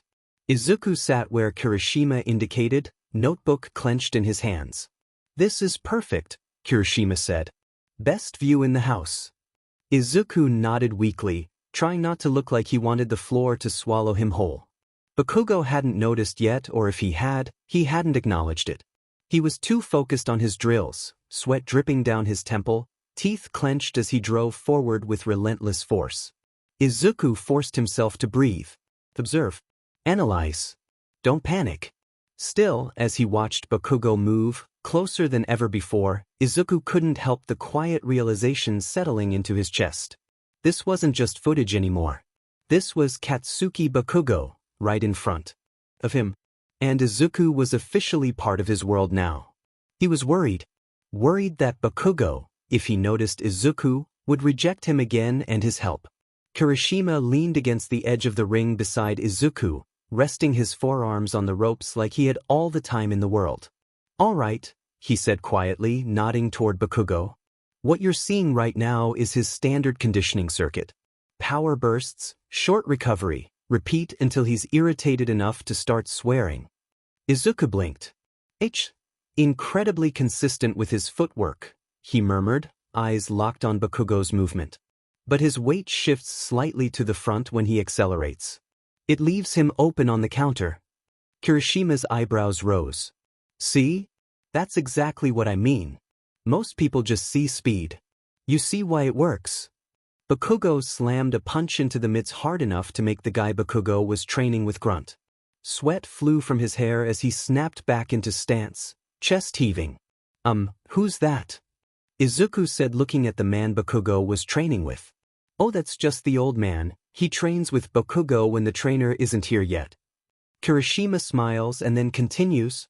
He's drilling aggression control today, Kirishima continued, trying to get him to pace himself instead of burning everything in the first 2 rounds. Izuku nodded, scribbling notes quickly. He's not going to like that. Kirishima snorted. Oh, he hates it. Bakugo growled something unintelligible and pivoted sharply, clearly frustrated. His jaw was clenched, lips pulled back just enough to flash teeth as he barked something at the man, something Izuku didn't need to hear clearly to understand. And there it is, Kirishima said under his breath, amused. Tempers flaring already. Izuku hesitated, then asked softly, does he always shout like that during practice? Pretty much, Kirishima replied. He communicates exclusively in yelling, swearing, and telling things to die. And sometimes burning or trying to explode things. I still don't know how he does it, but keep him away from anything that can explode or fire. Almost on cue, Bakugo's voice rang out across the gym. Die, UDMNBSTRD. Izuku flinched slightly. Kirishima laughed. See? It's like clockwork. Honestly, if he could get through 1 drill without threatening the mitts, I'd frame the day on the calendar. That was when Bakugo's head snapped toward them. Red eyes locked onto the ring's edge. Izuku froze, their eyes meeting. Bakugo stared for a beat, then another, sweat dripping from his chin, chest rising and falling fast. His expression twisted, irritation sharpening into something more volatile. What the hell are you two whispering about? Bakugo barked, ripping his gloves off the mitts. You got something funny to say, shitty hair? Kirishima straightened, completely unfazed. Relax, Bakugo. Just explaining your drills. You know, the ones where you try not to explode every 5 seconds. Bakugo's eye twitched. Izuku instinctively shrank back, fingers tightening around his pen. Watch your demon mouth. Bakugo snapped. I don't need you running your mouth while I'm training. Kirishima grinned wider. Hey, I'm just saying if you didn't swear at literally everything, maybe you'd breathe better. What did you say? Bakugo roared, stepping closer to the ropes. Izuku's heart pounded painfully in his chest. He could feel the heat radiating off Bakugo from where he stood, could see the way his shoulders tensed like he was seconds from snapping. Kirishima raised both hands in mock surrender. Easy, Tiger. No need to tell the gym to die. It's not very manly. Bakugo snarled. You think this is funny? No, Kirishima said lightly. But it is predictable. That did it. Bakugo exploded into motion, storming to the edge of the ring. If you've got so much to say, maybe you want to get in here and show me how it's done? Izuku swallowed hard, barely daring to breathe. Kirishima didn't back down. Nah, I'm good. I like having all my teeth. Bakugo's gaze flicked, just briefly, to Izuku. Assessing. And for a split second, Izuku felt completely exposed. Bakugo scoffed. What's he doing here again? He snapped. This isn't a DMN lecture hall. Izuku stiffened. Kirishima's voice stayed calm. He's observing. Learning. Looking at your flaws, he mumbled that last part quietly, but Izuku heard. Bakugo sneered. From me. Izuku lowered his gaze instinctively, heart hammering. Kirishima leaned forward slightly, tone firm now. Yeah. From you. Now get back to work before you gas yourself out again. Bakugo glared, jaw tight, then clicked his tongue sharply. Whatever. He turned back toward the center of the ring, but the tension didn't fade. If anything, it coiled tighter, electric and dangerous. Izuku exhaled slowly, hands shaking just enough to notice. This was only the first day. And Bakugo already knew he was being watched. Bakugo didn't cool down. If anything, he burned hotter.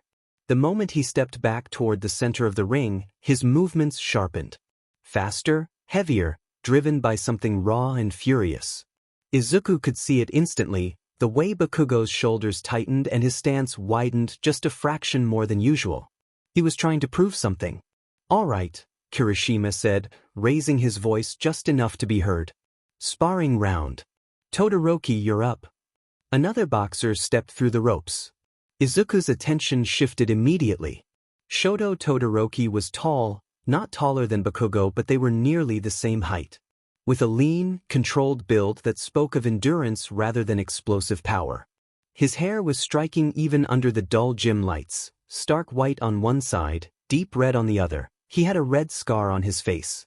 His face was calm, almost unreadable, sharp features set in a neutral expression that didn't change as he rolled his shoulders and adjusted his gloves. He looked composed. Dangerously so.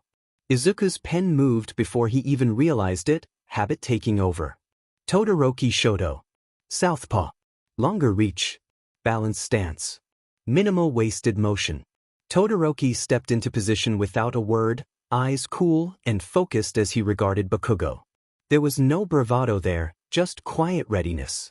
Bakugo cracked his neck, sneering. Try not to slow me down, half and half. Todoroki didn't react. I'll keep up, he said simply. The bell rang. Bakugo lunged forward immediately, fists snapping out in a brutal combination meant to overwhelm. His punches were heavier now. Izuku could hear the difference when they landed against Todoroki's. Every hit carried more force than before. But they were wild. Izuku's breath caught as he watched Bakugo overextend, weight throwing too far forward with each strike. Todoroki slid back smoothly, blocking, deflecting, letting the storm pass. Easy, Kirishima called. Don't kill him, Bakugo. That's not very manly. Bakugo snarled. Shut up. The anger spiked. Izuku saw it in real time. Bakugo's breathing shortened, rhythm breaking as he surged forward again, fists swinging harder. Too hard, Izuku thought. He scribbled frantically. Power increased. Accuracy decreasing. Recovery delayed. Todoroki countered with precision, a sharp jab to interrupt Bakugo's rush, a clean pivot to the side. His movements were efficient, controlled, almost clinical. Izuku found himself writing more notes without meaning to. Todoroki, excellent distance control. Calm under pressure. Exploits overcommitment. Bakugo took another swing, missing by inches. His balance faltered just long enough for Todoroki to step inside and land a controlled body shot, Not devastating but deliberate. Bakugo growled, fury blazing. He answered with a brutal hook that forced Todoroki back, sheer strength overpowering technique for a moment. There you go, Kirishima said. But watch your temper. Bakugo roared, voice raw. I'm fine. He wasn't. Izuku could see it clearly now, the way Bakugo's vision narrowed with each sarcastic comment, each perceived slight. His punches were stronger, yes, but predictable. The rage was blinding him, pulling his focus inward instead of outward. Tunnel vision, Izuku wrote, hand shaking. Rage overriding awareness. Todoroki remained calm, eyes tracking every movement. He waited. He adapted. And Bakugo, blinded by his own fire, didn't notice how many openings he was leaving behind. Izuku swallowed hard, pulse racing. This was exactly what he'd warned about. And Bakugo was proving him right with every furious punch. Bakugo came in even harder. It was like watching a fuse burn too fast, every movement explosive, every punch thrown with the intent to end the exchange immediately. His footwork lost its careful rhythm, steps heavy against the canvas as he chased Todoroki across the ring. Come on. Bakugo snarled, swinging wide. Fight back.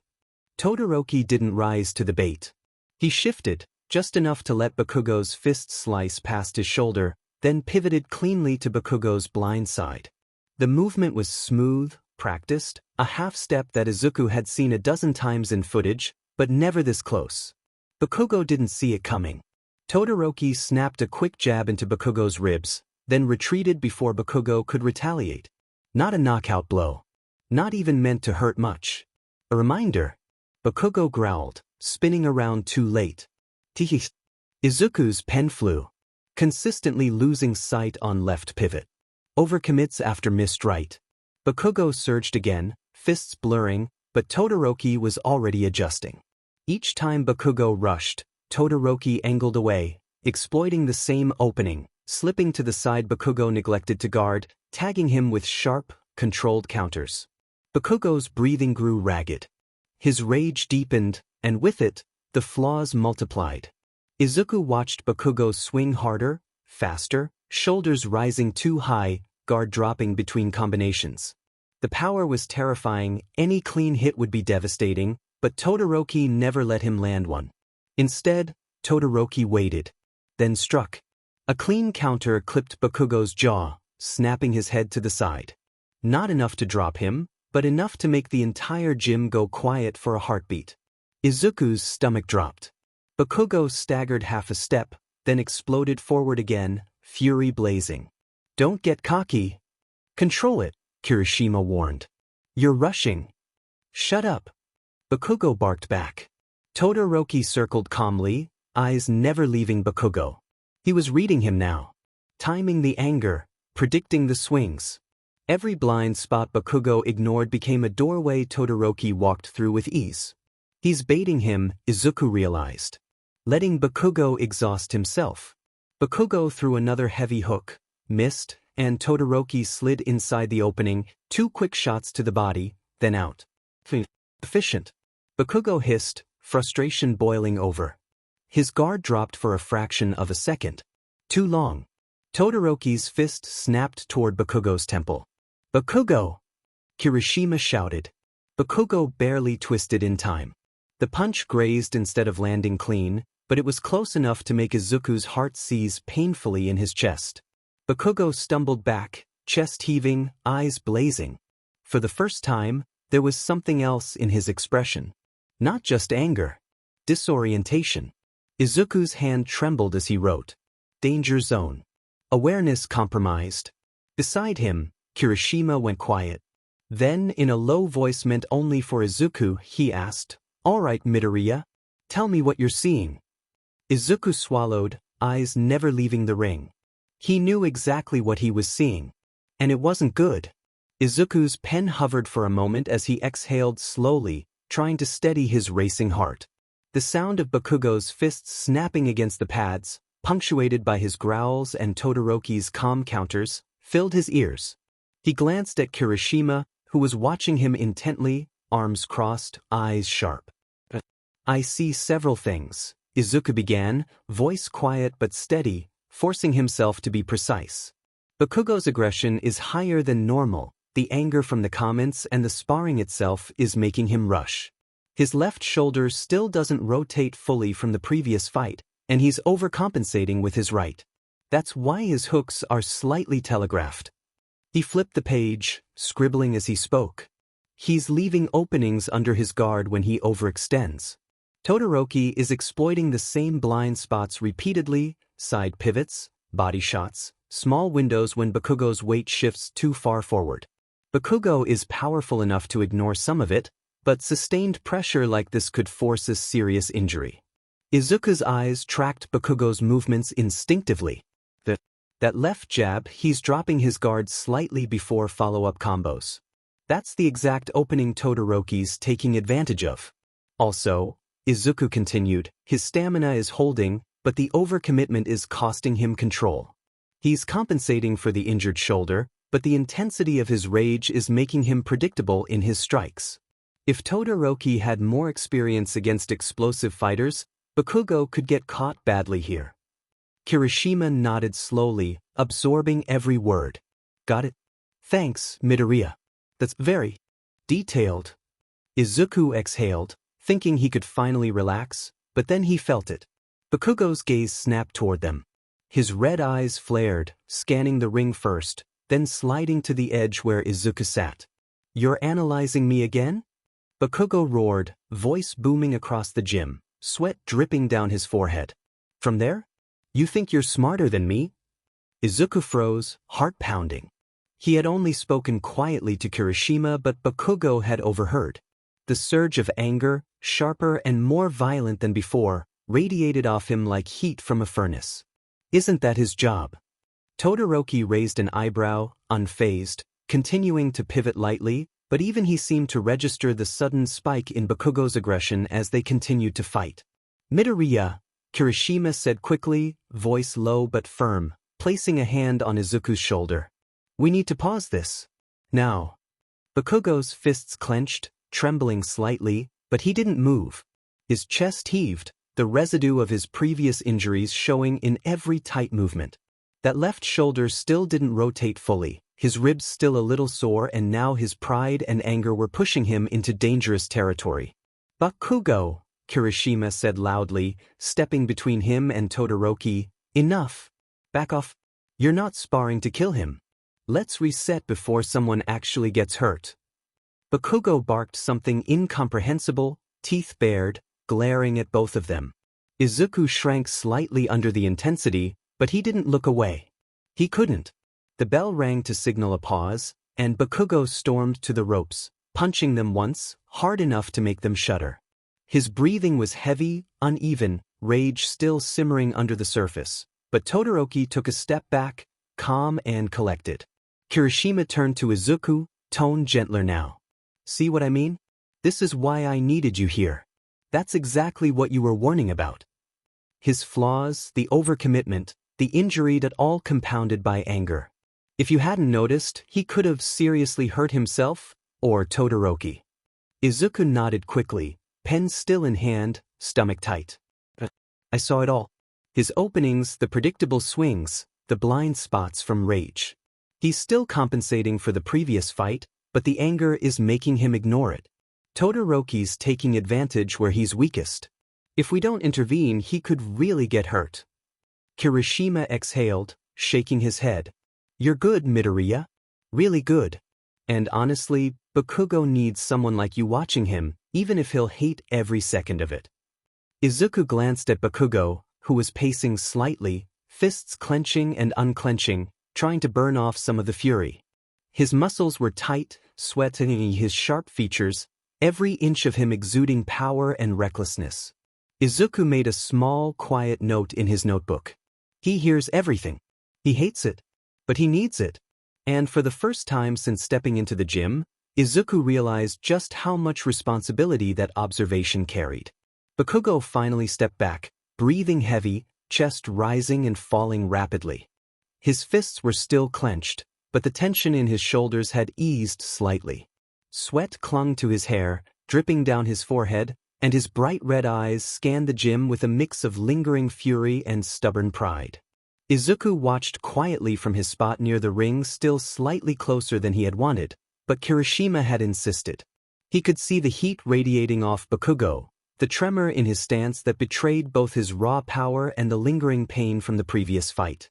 "Good," Kirishima said, voice calm. "Take 5. Let him cool down before the next round."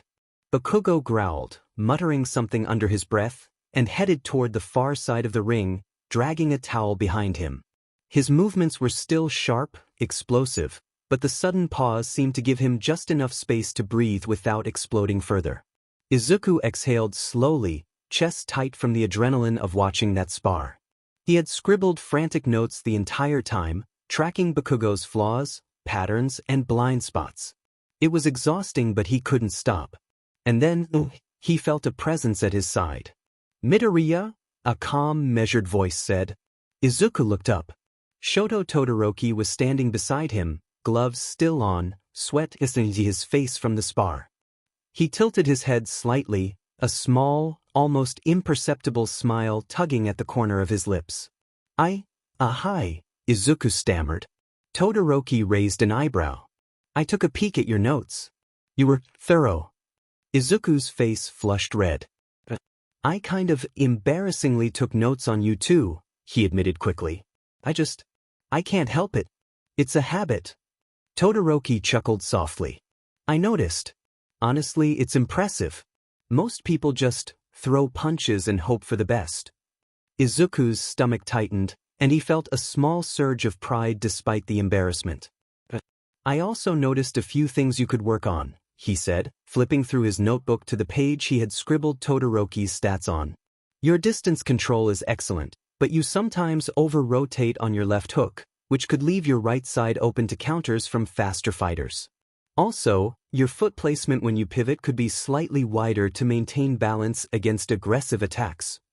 Todoroki's eyes softened in approval. "I see. That actually makes sense. Thank you." Izuku blinked, surprised that Todoroki wasn't annoyed. "Why, you're welcome," he said quickly, feeling a little less like a nervous, notebook-obsessed student and more like a real analyst. For a few moments, the two of them stood there, quietly exchanging notes and impressions. Izuku found himself relaxing slightly in Todoroki's calm presence, a stark contrast to Bakugo's explosive energy. "Do you analyze everyone like this?" Todoroki asked, tilting his head slightly. "Mostly fighters," Izuku admitted. "It's kind of my thing. I just notice things other people don't. Even when it embarrasses me." Todoroki smirked lightly. "I think it's impressive. You've got a sharp eye." Izuku felt his face heat up again but managed a small smile. "Thanks." Then Izuku noticed Todoroki's eyes. "Wowed at your eyes," he said quietly, not realizing he said it out loud until Todoroki gave him a small smile until Kirishima interrupted. Kirishima clapped his hands lightly. "All right boys, round 2. Bakugo, Todoroki. Let's go." Bakugo growled, shaking off the brief calm, and stepped back into the ring with renewed intensity. Todoroki followed, calm, measured, ready. The sparring resumed, but this time, Bakugo's earlier rage had tempered. Slightly. He was still aggressive, fists snapping out with explosive speed, but his movements were marginally more controlled, though Izuku could still see small openings, slight misalignments, and subtle overextensions. Todoroki exploited them methodically, landing small counters that weren't meant to hurt but reminded Bakugo to respect the space and timing of the fight. They went at it for several rounds, the intensity high but more measured than before. Sweat flew, the thuds of punches echoed through the gym, and Izuku scribbled furiously, noting everything: Bakugo's slight compensations for his injury, Todoroki's precision, their adaptations to each other's styles. Finally, Kirishima blew the whistle, signaling a break. 40 minutes, boys. Hydrate, grab a snack. Everyone eats." Bakugo stomped to the side, muttering under his breath, towel thrown over his shoulder. Todoroki removed his gloves and approached Izuku. "You're really detailed," he said quietly. "Thanks again for the notes. They were helpful, even if you're a little intense." Izuku chuckled nervously. I can't help it. It's kind of what I do. Todoroki nodded, offering a small smile before walking off to grab water. Izuku watched him go, heart still racing from the sparring, but feeling a quiet sense of accomplishment. He turned slightly and noticed Bakugo sitting on a bench a few feet away, towel over his head, breathing hard. The fire in his eyes had dimmed slightly, replaced by exhaustion. Izuku scribbled one final note before closing his notebook. Still dangerous. Still stubborn. Still impressive. And for the first time that day, Izuku allowed himself to feel a little bit of relief. The first day hadn't broken him. He had survived.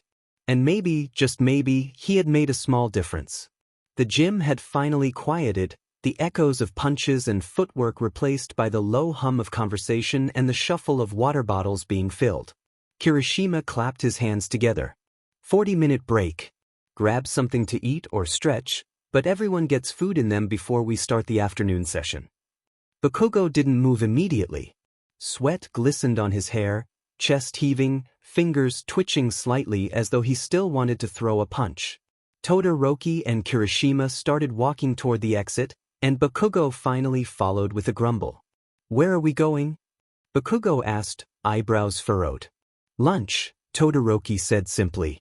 You need to refuel, and we're grabbing something to eat. Izuku hesitated a step behind them. I didn't bring anything. No money, no food, his voice faltered. Todoroki glanced at him calmly. I'll get something for both of us. He gave a small, reassuring smile. Don't worry about it. Bakugo snorted quietly and stomped ahead, clearly not interested in Izuku's predicament. Kirishima patted Izuku on the shoulder as they walked. Come on, you're coming with us. You've been working too hard to stay here alone. The cool air outside the gym was a welcome relief after the stifling heat and sweat of training. The small shop they arrived at smelled like skis and sizzling ingredients, making Izuku's stomach rumble involuntarily. Todoroki led Izuku to the counter first, ordering 2 meals, one for himself and one for Izuku. Kirishima ordered food for himself and Bakugo. Thanks, Izuku murmured, embarrassed, trying to steady his racing heart. No problem, Todoroki replied simply, returning his attention to the menu. Bakugo's eyes immediately lit up as the aroma of curry hit him. Spicy? He asked, already imagining the heat. You know it, Kirishima said with a grin, hot enough to make you sweat more than that sparring session earlier. Bakugo muttered something under his breath, glaring at the menu but clearly intrigued. They all settled at a corner table. Bakugo, after receiving his order, started digging in immediately, not saying much, but the occasional sharp glance toward Kirishima betrayed his irritation at any joking comment. Kirishima leaned back, smirking, clearly enjoying the dynamic. The door chimed as another figure entered. Izuku's head shot up, and his eyes widened almost instantly. Aizawa-sensei. He whispered under his breath, remembering he had seen him several times in broadcasts, though the black-haired man usually avoided the camera. Kirishima sometimes joked about having to drag him into the spotlight. Bakugo glanced up briefly. The tall man approached their table calmly, dark eyes sweeping over them. He exhaled slowly, expression unreadable. Bakugo. Todoroki. Kirishima. Kirishima lowered his chopsticks slightly. You finally made it, he said while Todoroki gave him a nod and Bakugo just a stare. Izuku's mind raced. That's Eraser-sensei. He's the guy Present Mix always talking about. Wait, Present Mike? Is he? No one knows for sure. Before Izuku could say anything, Todoroki leaned slightly toward him. That's Aizawa, Bakugo's trainer. Sometimes he comes with Present Mike to matches. They're very close, though no one really knows the details. He sometimes shows up on big matches, so I'm guessing that's why you recognized him. Izuku nodded quickly, still flustered. Wise. I also have classes with Present Mike. He's my teacher. I see why people joke about him being close with Aizawa-sensei. Aizawa's gaze finally fell on Izuku, sharp and assessing. And you are? Midoriya Izuku, sir, Izuku said quickly, straightening. I study sport performance analysis. I've been hired to observe Bakugo's training to take notes and assist where I can. Aizawa gave a small nod, eyes sharp but unreadable. I see. Kirishima mentioned you. And I think Mike too. You're a star student. Izuku smiled and exhaled, a mix of relief and nerves flooding through him. Bakugo muttered something under his breath but returned to his curry, eating large bites of the spicy mixture. Each time Kirishima made a teasing comment, usually about Bakugo's temper or obsession with winning, Bakugo would snap back with a growl or yell across the table, his face red from both the curry and irritation. His fiery hair stuck to his sweat-dampened forehead, adding to the intimidating aura he carried even while sitting down to eat. Izuku quietly dug into his meal, secretly thankful for Todoroki's generosity and the chance to observe Bakugo from a closer vantage point. He took mental notes not just of Bakugo's movements but also the way he carried himself. The tension in his shoulders, the sharp flick of his eyes whenever someone joked at his expense. The boxer was a storm even during lunch. Muscles tensing with every bite, expressions shifting rapidly between frustration, pride, and determination. By the end of the meal, Izuku felt a little more settled. He had met Todoroki properly, shared a meal thanks to his generosity, and finally been introduced to Bakugo's trainer, Aizawa, who was also sitting now next to Todoroki asleep and someone who radiated calm authority, a striking contrast to the fiery boxer across from him. He even noticed the subtle glances from Bakugo towards Aizawa, a quiet acknowledgement of respect despite the earlier tension. As they pushed back from the table, full and slightly tired, Izuku adjusted his bag and notebook, ready for the afternoon session. He knew the next few hours of observation were going to be just as intense, but for the first time that day, he felt a small, steady confidence in being part of this world. The gym felt different after the break. Quieter, heavier somehow, as if the air itself was waiting. Izuku took his place near the edge of the ring again, notebook balanced on his knee, pen already uncapped. His heart still beat a little faster than usual, but it wasn't nerves this time. It was anticipation. The song that now played was Hey Lover, by Waby. That the hell is all these love songs? Aizawa stood near the ropes, arms crossed, posture loose but alert. Bakugo, he said flatly. Warm up. I want to see your footwork first. Bakugo clicked his tongue but stepped forward without arguing. He rolled his shoulders, bounced lightly on the ball of his feet, then started moving sharp, explosive steps, pivots so fast they almost blurred. Izuku's pen moved automatically. Foot speed excellent. Weight distribution slightly forward. Still favoring right side, injury compensation? Aizawa's eyes narrowed. You're overcommitting, he said after only a few seconds. Again. Bakugo growled. I'm not Dash. Again, Aizawa repeated, voice calm and immovable. Bakugo reset, jaw tight, and went through the motions once more. This time his movements were cleaner, but Izuku could still see it, the way Bakugo's shoulders dipped just a fraction of a second too early, how his hips turned before his guard fully recovered. Aizawa sighed. You rush when you think you've got control. That's how you get clipped. Bakugo looked away, scowling, but he didn't argue. That alone felt significant. Gear up, Aizawa continued. You're sparring. Todoroki stepped into the ring across from Bakugo, calm as ever, eyes steady and focused. He gave Bakugo a short nod. Bakugo responded by cracking his neck and rolling his wrists, eyes already burning with intensity. Izuku leaned forward. The bell rang. Bakugo came out aggressive, no surprise there, closing distance fast, throwing heavy punches meant to overwhelm. Todoroki retreated smoothly, blocking and slipping just enough to avoid taking full impact. Izuku's pen flew. Bakugo pressing early.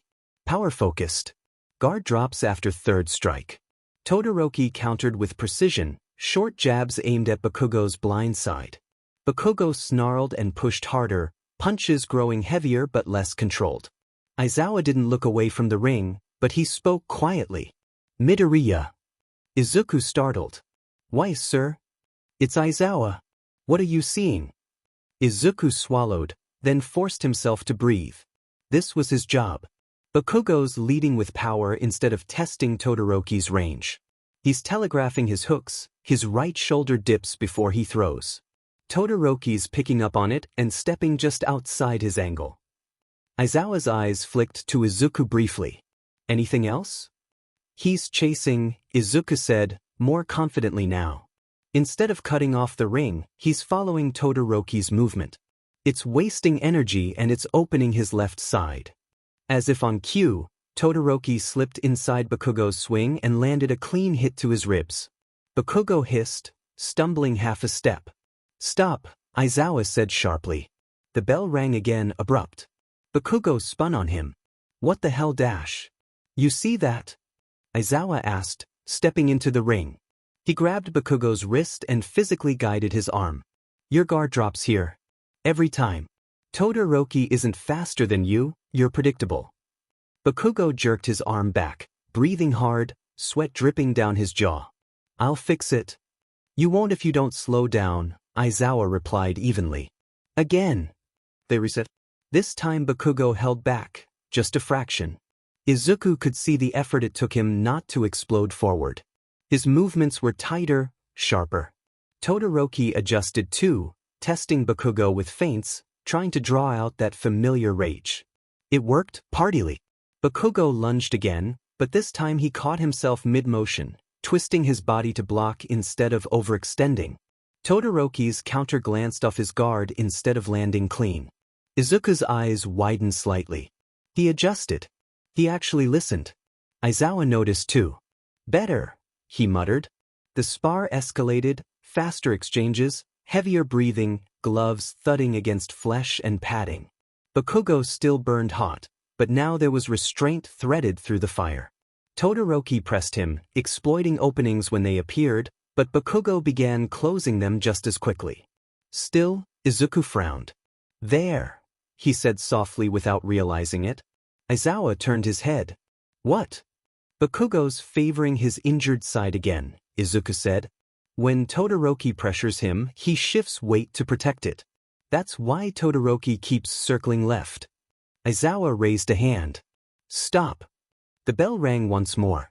Bakugo let out a sharp breath, glaring between Aizawa and Izuku. His eyes locked on Izuku this time, sharp and blazing. You watching me again, nerd? Izuku stiffened but didn't look away. Wait, that's my job. Aizawa stepped between them before Bakugo could say more. And he's right. You're compensating instead of trusting your recovery. That'll get you hurt again. You should be resting. By the way, I still don't know why you're forcing me to be here and why you are here when you're still injured. Bakugo's fists trembled at his sides. For a moment, Izuku thought he might explode. Instead, Bakugo looked away. Again, he muttered. They sparred once more, hard, controlled, exhausting. By the end, both fighters were breathing heavily, sweat-soaked and bruised, but sharper than when they'd started. Aizawa finally called it. That's enough. Bakugo leaned forward, hands on his knees, chest heaving. Todoroki straightened, nodding respectfully. Izuku sat back slowly, heart pounding, not from fear, but from something else entirely. For the first time, Bakugo hadn't just fought. He'd learned. The time Izuku glanced at the clock mounted high on the gym wall, the red numbers blinking back at him felt unreal. 10:02 p.m. The gym was a shadow of what it had been earlier. The sharp cracks of gloves against pads were gone, replaced by the low hum of lights and the tired movements of bodies pushed past their limits. Bakugo was towel-drying his hair aggressively, muttering under his breath while Kirishima laughed about something that had probably earned him a half-hearted shove. Todoroki sat nearby, calmly rewrapping his hands, posture as composed as ever despite the long day. Aizawa spoke quietly with another trainer near the ring, his voice low and even, already dissecting the day's work as if it hadn't stretched well past sunset. Izuku closed his notebook slowly. The pages were full of arrows, notes, half-scribbled observations, and moments he knew he'd be replaying in his head for days. His body ached from sitting on hard benches for hours, but his mind buzzed with energy. He stood, slinging his bag over his shoulder. I'm heading out, Izuku said, voice a little soft but steady. Kirishima looked up first. Yeah, man, you survived the whole day, pretty manly if you ask me. Izuku smiled, a little shy. Thank you for today. Really? Todoroki gave him a small nod. Good work. Your observations were helpful. Izuku flushed. Yours too. Thank you again for the food. Anytime, Todoroki replied simply. Aizawa glanced over, eyes briefly assessing Izuku again. You did well today, he said. Be ready to speak up more. You see things others miss. Izuku straightened instinctively. Weiss, I will. Bakugo didn't say anything at first. He stood near his locker, arms crossed, gaze fixed somewhere far more interesting than Izuku. Izuku hesitated, then added, Good work today, Bakugo. For a split second, Bakugo's jaw tightened. Then he clicked his tongue. Get out of here before I change my mind, he muttered. It wasn't exactly kind, but it wasn't a shout either. Izuku took that as a win. Good night, everyone, he said, bowing his head slightly before heading for the door. The walk home was quiet, the city bathed in orange streetlight and late-night calm. Izuku replayed the day with every step, the first time Aizawa had asked for his input, the way Bakugo had actually adjusted mid-spar, the way Todoroki had listened without ego. By the time he unlocked the apartment door, exhaustion finally caught up to him. I'm home, Izuku called softly. Uraraka looked up from the couch instantly. Izuku, you're late, how is it? Are you okay? Izuku dropped his bag by the door and kicked off his shoes, a tired smile spreading across his face. I'm okay. Just really tired. He collapsed onto the couch beside her, leaning back with a long exhale. It was intense, he admitted. Bakugo trained for hours. He sparred with Todoroki, and Aizawa actually asked for my input. More than once. Uraraka's eyes widened. Seriously? Izuku nodded, cheeks warming. Yeah, I think I actually helped. Bakugo didn't like it, but he listened. A little. Uraraka smiled softly, nudging his shoulder. I knew you would. Izuku looked up at the ceiling, the exhaustion settling deep into his bones, but beneath it was something steady and bright. For the first time, his place there didn't feel temporary. It felt earned. And tomorrow he'd do it all over again. The sun had already dipped low enough that its light filtered through the high windows in muted oranges and fading golds, casting long shadows across the mats and ring. The overhead lights were on, but they didn't erase the dusk entirely, just layered harsh white over something softer, heavier.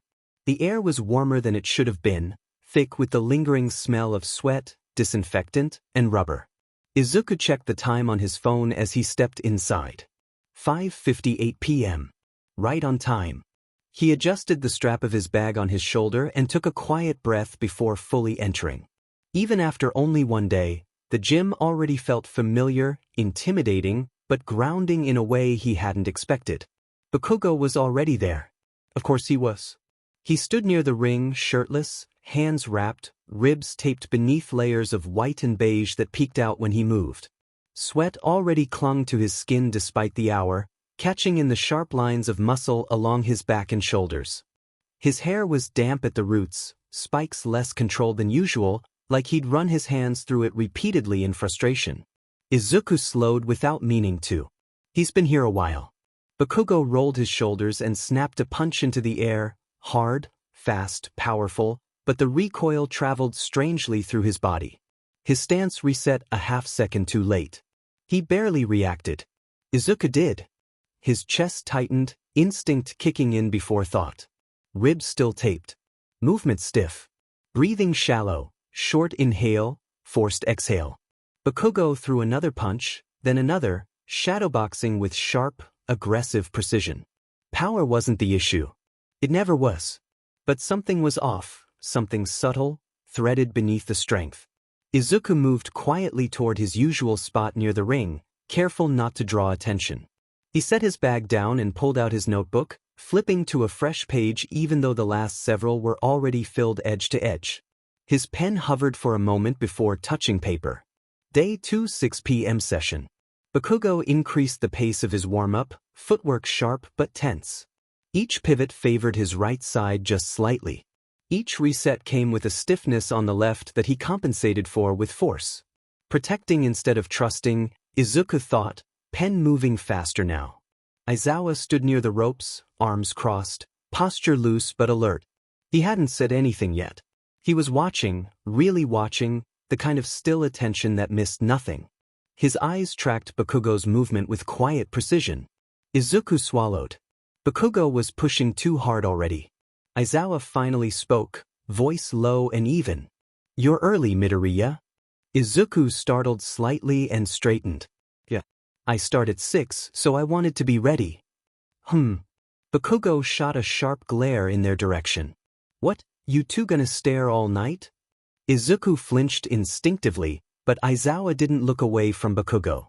"Focus on your warm-up." Bakugo clicked his tongue, irritation flashing across his face, but he turned back toward the ring. His fists clenched and unclenched, shoulders tight as he threw another series of punches, harder this time, faster, like he was daring something to push back. Izuku frowned. Overcompensating. Adrenaline masking pain. This won't hold. The door opened again, the sound soft against the hum of the gym. Todoroki stepped inside, gym bag slung over one shoulder, expression calm and unreadable. He took in the scene with a single sweep of his eyes, Bakugo already sweating, Aizawa watching silently, Izuku seated with his notebook open. Todoroki walked over and stopped beside Izuku. "Evening," he said quietly. "Evening," Izuku replied, shifting slightly to make room. Todoroki leaned against the railing near the ring, gaze fixed on Bakugo. "He came early," he said, not accusing, just stating a fact. Izuku nodded slowly. "I noticed. His reaction time's slower than yesterday." Todoroki hummed softly. "He won't admit that." Bakugo threw another punch, the sound sharp and echoing. His breathing was rough now, too aggressive, too forced. Aizawa's eyes narrowed. Izuku's pen paused mid-word. There was pressure in the room, not loud, not explosive, but coiled tight beneath the surface. Bakugo was pushing himself the way he always did, but tonight there was something different about it. Less confidence. More defiance. Like he's trying to prove something, Izuku thought. To his body. To himself. The clock ticked forward toward 6. And deep in Izuku's chest, a quiet certainty settled in. This wasn't just another evening session. This was the night Bakugo would be forced to slow down whether he wanted to or not. Todoroki stayed beside Izuku as the clock finally ticked over to 6. Training officially started. Aizawa gave a short nod toward the ring. Warm-up laps. 5 minutes. Then sparring rotation. Bakugo shot him an incredulous look. "That's it?" "That's what I said," Aizawa replied flatly. Bakugo clicked his tongue but obeyed, jogging around the ring with sharp, heavy steps. The rhythm of his footfalls was aggressive, each stride striking the mat like it owed him something. Izuku's eyes followed him automatically, pin already moving again. Stride length uneven. Left side guarded. Breathing too shallow for pace. Todoroki leaned closer, lowering his voice. "You write fast." Izuku startled slightly. "Oh, sorry. I try not to miss anything." "I didn't mean it as a complaint," Todoroki said calmly. "It's impressive." Izuku flushed faintly and ducked his head. "It's a habit." Todoroki watched Bakugo circle the ring, expression thoughtful. "You analyze everyone, don't you?" Izuku hesitated. "Yes," he admitted. "I don't mean to, but once I notice movement patterns, it's hard to stop, and everyone had their own special techniques and it's so cool." Todoroki nodded as if that confirmed something. "You were doing it during our spar earlier. You glanced at my stance twice before looking away." Izuku froze. I'm sorry. I told you I analyzed you." "It's fine," Todoroki said, interrupting gently. "You're right, actually. My weight distribution favors my right side when I get tired. It makes my counters predictable." Izuku blinked. "Why, you noticed?" "I noticed you noticing," Todoroki replied, a faint smile tugging at his lips. Izuku laughed quietly, embarrassed. "I didn't think anyone would catch that." "Bakugo doesn't," Todoroki said. The words weren't unkind. Just factual. Bakugo finished his laps and immediately launched into explosive footwork drills, sweat darkening the mat beneath him. Each pivot was sharp, aggressive but increasingly rigid. Todoroki folded his arms loosely. He hates being watched like this. Izuku's pen paused. "Watched how?" Like someone's trying to understand him instead of admire him, Todoroki said. Power, speed, aggression. He's used to those being praised. Patterns aren't. Izuku swallowed. I don't want to tear him apart. I just want to keep him safe. Todoroki's gaze flicked to him, sharp but not cold. That's exactly why this will be a problem. Izuku's chest tightened. Because he won't believe me? Because he doesn't believe concern and criticism can coexist, Todoroki said. If you point out a flaw, he hears it as disrespect. Bakugo slammed a punch into a pad Kirishima held, the sound echoing through the gym. Kirishima laughed loudly, saying something Izuku couldn't quite hear, but Bakugo's snarl was immediate. There, Todoroki said quietly. See? Izuku nodded. He reacts emotionally first. And physically second, Todoroki added. Which is dangerous. Izuku's fingers curled around his pen. He's still injured. Todoroki's eyes narrowed slightly. You noticed? Yes, Izuku said. He's compensating instead of adjusting. If this keeps up dash. Aizawa's voice cut through the air. Midoriya. Izuku straightened instantly. Yes. Aizawa didn't look at him yet. His eyes were fixed on Bakugo, who was now driving punch after punch into the pad, jaw clenched, breath ragged. You're watching him closely, Aizawa said. Yes. Good, Aizawa replied. Keep doing that. Izuku hesitated. Aizawa? Aizawa finally turned, his gaze sharp and assessing. You're not here to be quiet.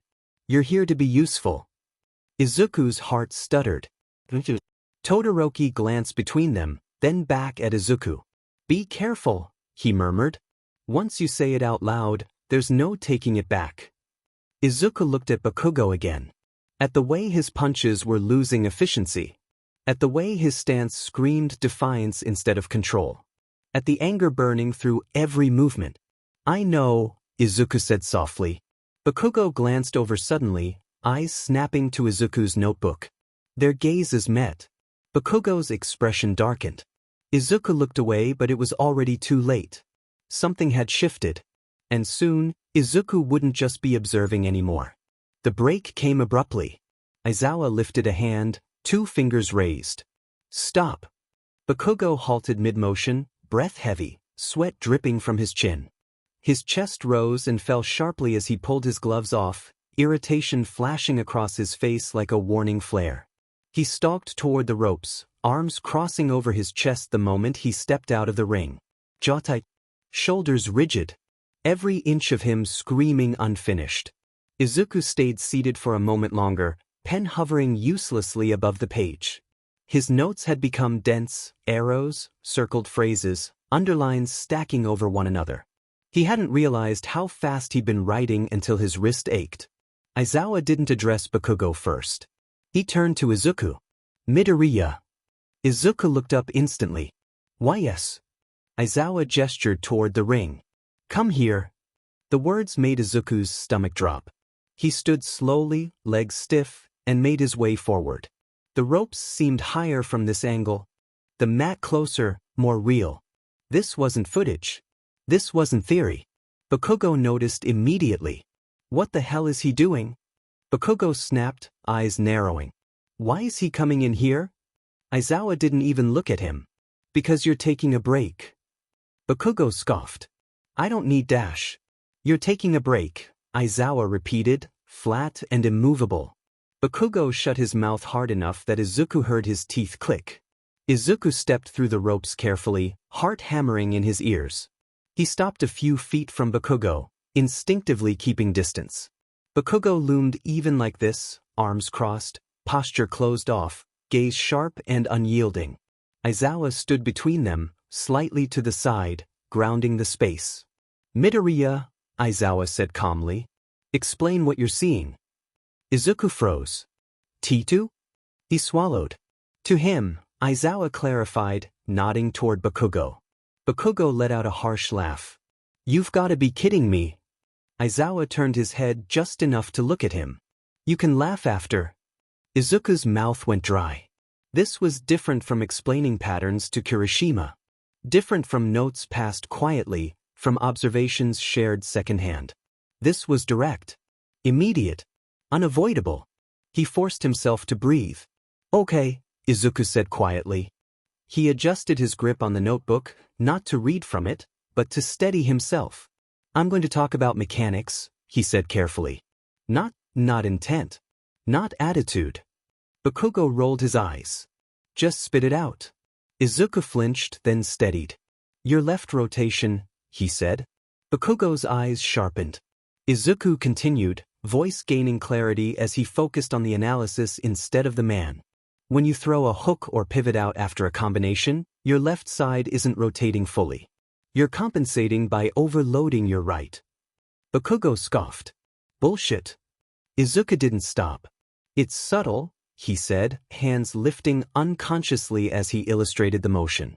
Most people wouldn't notice. But it's consistent. Your shoulder tightens half a second early, and your weight settles before your strike finishes. Bakugo took a step forward. You saying I'm slow? No, Izuku said immediately. I'm saying you're predictable right now. The word landed heavy. Bakugo bristled. Watch your mouth. Aizawa's voice cut in, sharp as a blade. Enough. Bakugo snapped his head toward him. He's dash. This isn't an insult, Aizawa said, unwavering. It's data. The word data hung in the air. Izuku swallowed and pressed on while he had permission. When you get frustrated, he said, quieter now, you increase output instead of adjusting form. That works short-term, but it exposes your blind spots. Todoroki already hit one. Bakugo's eyes flicked, involuntarily, toward where Todoroki stood. Izuku saw it. You're strong enough to fight through it, Izuku continued, but you're taking damage you don't need to take. And with your ribs still healing, that's dangerous. Bakugo's jaw tightened further. I won the fight. Yes, Izuku said. But you didn't control it. Silence. The gym seemed to pause with them, pads forgotten, conversations stilled, the air thick with expectation. Bakugo's fists clenched. You done? He growled. Izuku hesitated, then nodded. Yes. Aizawa studied Bakugo for a long moment. Then he spoke. He's right. Bakugo stiffened like he'd been struck. You're compensating instead of correcting, Aizawa continued. That's not strength. That's stubbornness. Bakugo exploded. I'm not dash. Aizawa stepped forward. Not aggressive. Not loud. Just absolute. You don't get to argue with physics, Aizawa said calmly. And you don't get to argue with results. Bakugo stared at him, chest heaving. You want to win long-term? Aizawa asked. You adjust. Kirishima is spending his time to hire the best people to help you, so you listen to what those people say to you. Bakugo said nothing. His arms were still crossed. His posture still closed. But something in his eyes had shifted, anger tangled with something else. Recognition, maybe. Or frustration that cut deeper because it was true.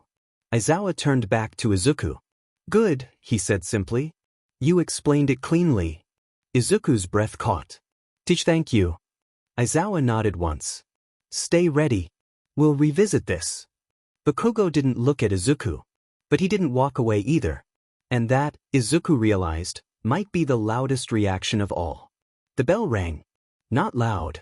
Not dramatic. Just a sharp sound cutting through the gym, signaling the end of the break and the return to motion. Aizawa lifted his chin toward the ring. Both of you back in. 2 rounds. Bakugo didn't respond. He pulled his gloves back on with sharp, aggressive movements, jaw still tight, eyes dark. When he stepped through the ropes, it was with the same intensity as before, but something about his posture had shifted.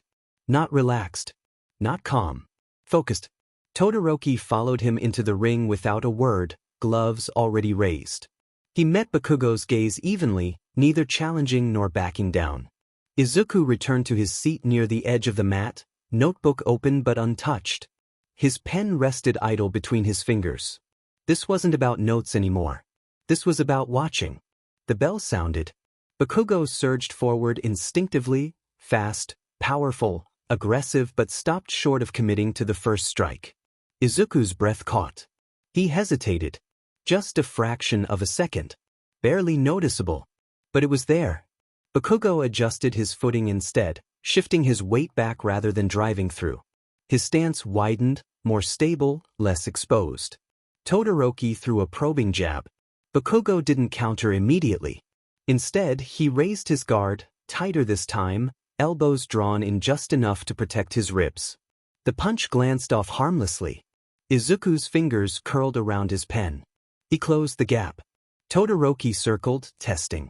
Bakugo mirrored him, footwork quieter now, less explosive but more controlled. When Todoroki feinted left, Bakugo didn't bite. He's waiting, Izuku realized. The next exchange came fast. Todoroki stepped in, aiming for the opening he'd exploited earlier. Bakugo pivoted instead of charging, letting the strike pass before answering with a sharp counter. Short, efficient, clean. The impact snapped through the gym. Kirishima let out a low whistle. Oh! Izuku leaned forward despite himself. Bakugo followed up, not with a flurry, not with brute force, but with measured pressure. His punches were still powerful, still unmistakably his, but they landed with intent rather than rage. Todoroki retreated, guard up, eyes narrowing. Bakugo didn't chase. That was new. The next minute unfolded differently than before. Bakugo delayed his attacks, forcing Todoroki to commit first. When Todoroki did, Bakugo was ready, guard tight, stance grounded, rotation smoother. The tension in his left side was still there, but it wasn't controlling him anymore. Izuku felt something warm bloom in his chest. He's listening. Aizawa watched from the sidelines, unreadable as ever, but his eyes tracked Bakugo closely. When Bakugo adjusted again, subtle, precise, Aizawa's posture shifted almost imperceptibly. Approval. The round ended. Bakugo stepped back, breathing hard but steady. Sweat rolled down his neck, but his stance held. He hadn't staggered. He hadn't overextended. Todoroki lowered his gloves slightly. That was better, he said simply. Bakugo shot him a glare. Don't get used to it. But there was no bite behind the words. The second round started. Bakugo tested the adjustment again, once, twice, each time refining it further. He still bristled when Todoroki pressed him, still snapped when a hit landed, but he didn't lose himself to it. When the bell rang this time, the silence afterward was heavier. Everyone had seen it. Kirishima grinned openly. Man, he said, rubbing the back of his neck, that looked different. Bakugo yanked his gloves off. Shut up. Aizawa didn't correct him. He simply said, good. Bakugo froze for half a second.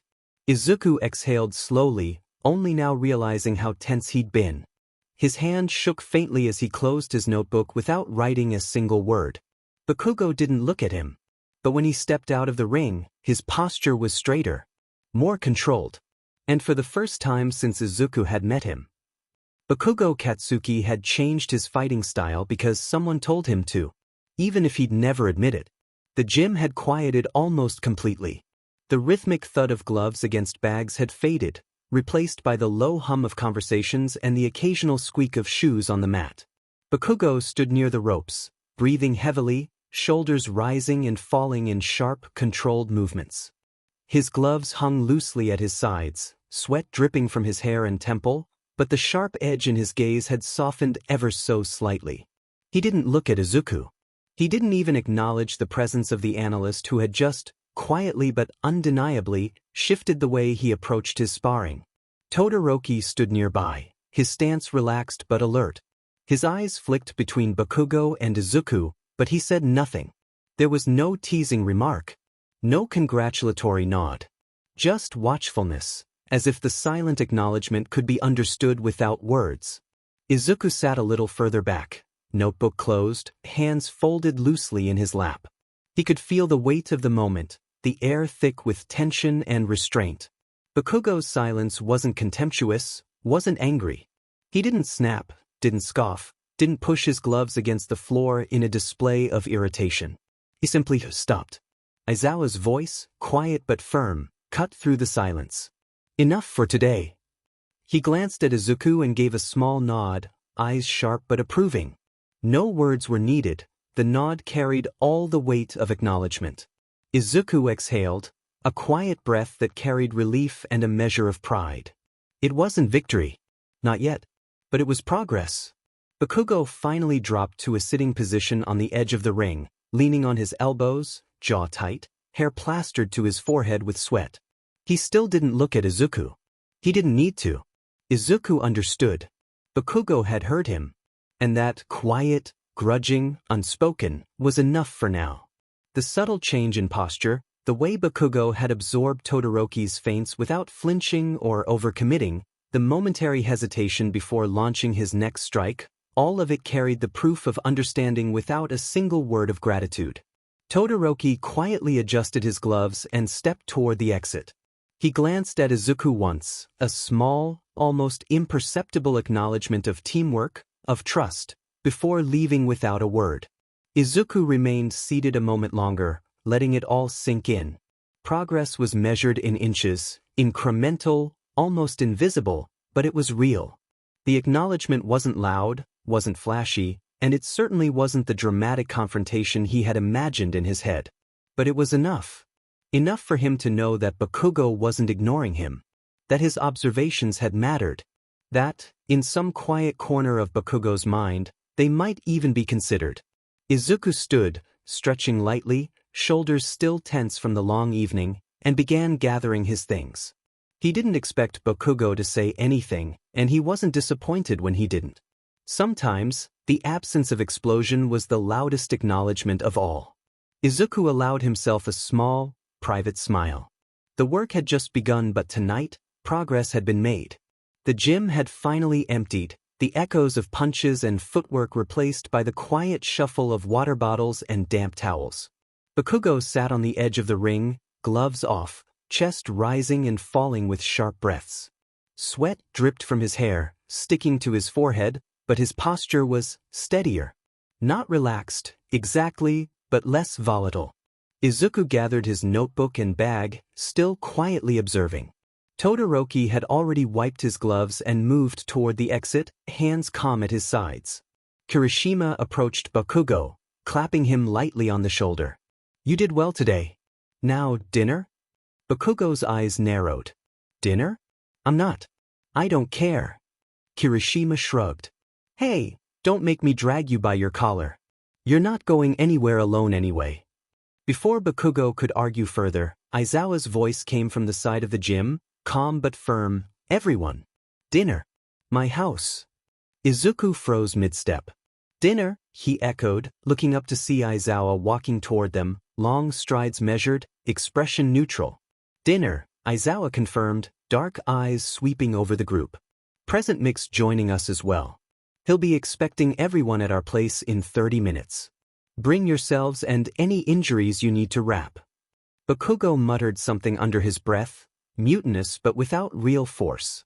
Todoroki simply looked at Izuku, giving him a small nod toward the exit. Kirishima clapped Izuku on the back. "You're coming too, right? No excuses. You survived the day, now survive dinner with Aizawa-sensei and Mike." Izuku swallowed, heart thumping, but nodded. "Okay." The ride to Aizawa and Present Mix apartment was quieter than Izuku expected, but in a different way from the silence after training.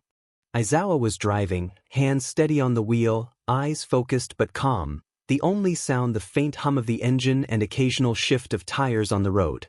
Next to him, Kirishima leaned back, one arm resting on the edge of the seat, his easy energy a soft buffer to the tension in the car. "Long day, huh?" he said lightly, glancing at the rearview mirror. "Bakugo, you still mad about anything?" Bakugo's arms were crossed tightly over his chest, jaw clenched. "I'm fine," he muttered flatly, not looking at anyone. In the back, Todoroki sat on the left side, straight posture, calm as ever, eyes forward. Izuku perched awkwardly in the middle, gripping the edge of the seat with both hands, trying to remain as unobtrusive as possible. And there was Bakugo, on the right, pressed slightly against the door, knees bent, shoulder occasionally brushing against Izuku. Izuku's heart thumped quietly. Sitting beside Bakugo, this close, after his first intense day of observation, was overwhelming. He focused on the small details, the slight twitch in Bakugo's hand, the tension in his shoulders, the way he shifted his weight just a fraction when the car turned. He couldn't help it, the analyst in him never really stopped. Bakugo, for his part, seemed entirely unaware of Izuku's scrutiny. He stared out the window, jaw tight, eyes narrowed, occasionally muttering under his breath. Izuku flinched a few times at the low grumble, but kept quiet. Kirishima glanced back at them every so often, grinning like he knew exactly what Izuku was thinking. "You two look cozy back there," he said lightly, earning a sharp glare from Bakugo. "Shut up," Bakugo snapped, leaning slightly away from Izuku, who shrank back just a little, heart thudding faster. Todoroki's voice broke the tension, calm and neutral. "Izuku, you can relax. You don't need to sit rigidly like you're in class." I know," Izuku stammered, adjusting his posture. I'm not used to sitting next to him outside the gym." Bakugo snorted, barely audible. "Gym or not, shut up." Izuku flinched, but Todoroki just gave him a faint, understanding smile.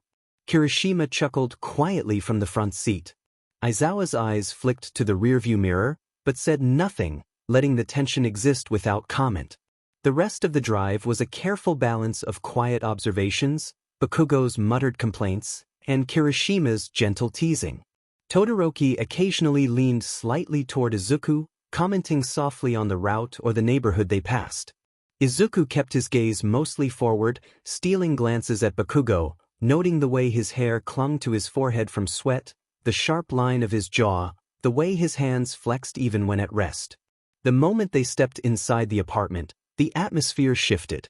Warmth hit Izuku first, not just from the heater, but from the space itself. Soft lighting glowed from low lamps, casting gentle shadows across neatly arranged shelves lined with books, a record player, vinyl records, instruments and framed photos Izuku couldn't quite make out from where he stood. The faint scent of simmering broth and toasted sesame oil lingered in the air, layered with something earthy and comforting. And then, "Midoriya, my guy." Izuku barely had time to react before Present Mike appeared in front of him, grin wide, voice loud but controlled in a way that felt domestic. Comfortable. He wore a loose t-shirt and an apron tied around his waist, bright yellow with a cartoon cat on it. "Izuku." Mike corrected himself instantly, laughing. "You don't gotta be formal here. Man, I didn't know Aizawa dragged you into this circus too." Izuku smiled, shoulders relaxing without him even realizing it. "Hizashi, present Mike sir. I mean dash," he flushed. "It's really good to see you." Mike laughed again, clapping him lightly on the shoulder. "See? This is why I like you. Polite, hardworking, smart as hell. You surviving the sports program okay?" I really enjoy it," Izuku said honestly. "Your class helped a lot actually. The broadcasting analysis dash."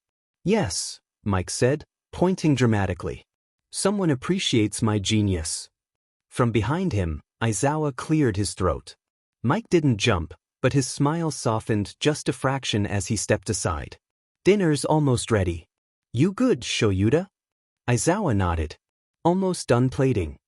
Izuku noticed it then, not anything obvious, not a touch or a look that lingered too long. Just the ease. The way Mike moved around Aizawa without thinking. The way Aizawa didn't flinch when Mick's hand brushed his arm as he passed. Cats wove between their legs, two of them. One dark-furred and lazy, the other lighter with sharp eyes. The lighter one immediately flopped near Bakugo's feet. Bakugo froze. "What the hell dash?" "Careful," Mike said cheerfully. "That's Oboro. He likes you." Bakugo stared down at the cat like it had personally betrayed him. "I didn't do anything." Oboro purred louder. Kirishima lost it. "Dude. The cat chose you." Bakugo clicked his tongue and moved his foot away slightly but didn't shove the cat off. They settled around the table shortly after. Aizawa took one end, Mike beside him. Kirishima sat across from Bakugo, Todoroki to Kirishima's right, which left Izuku sitting next to Bakugo. Izuku swallowed quietly as he took his seat, placing his bag carefully at his feet. Bakugo sat down with a huff, elbows wide, posture tense but not hostile.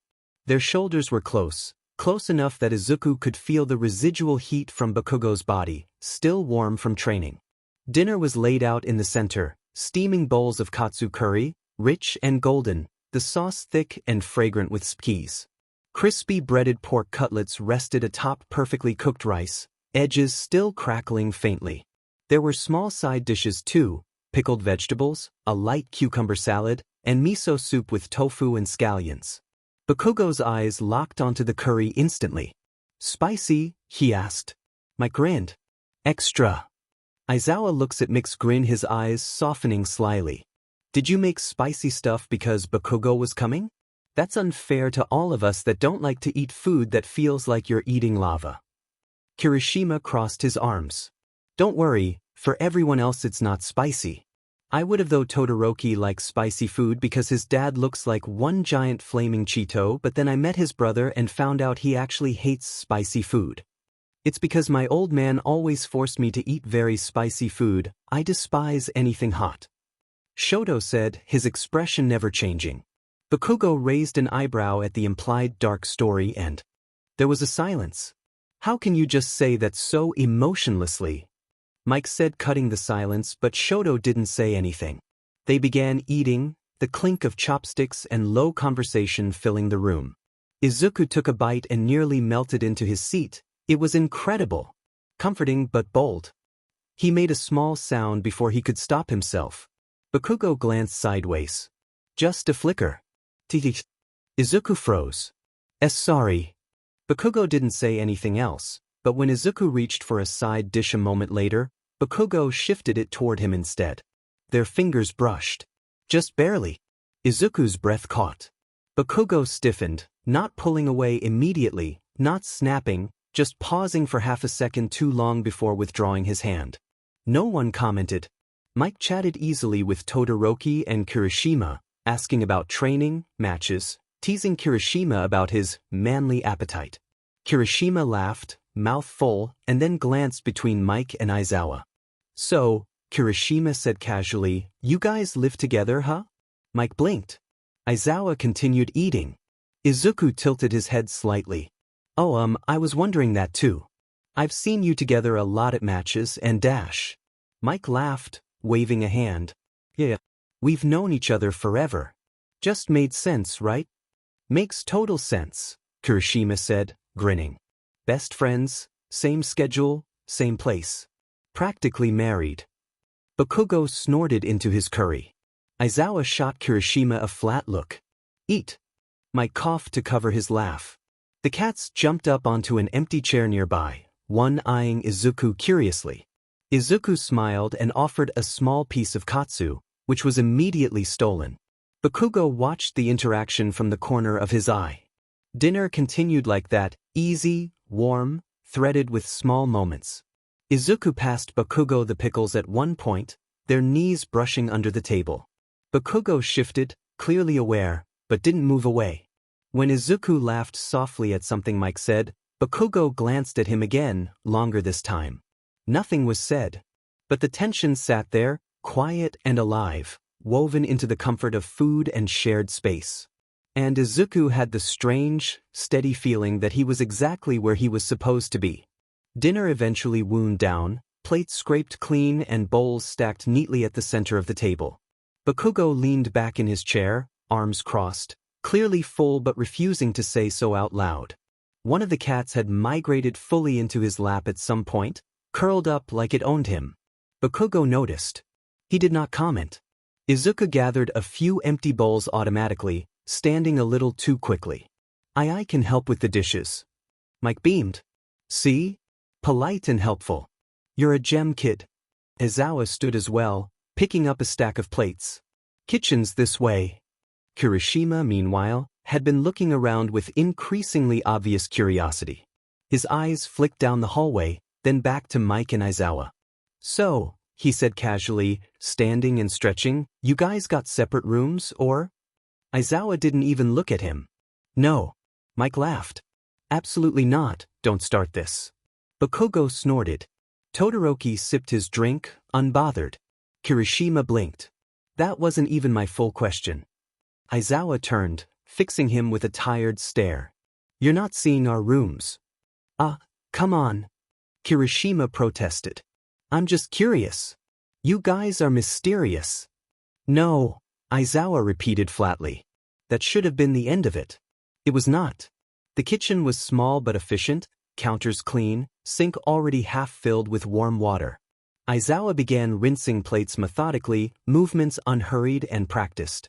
Mike stood behind him, reaching around to grab a towel, close enough that his chest brushed Aizawa's back.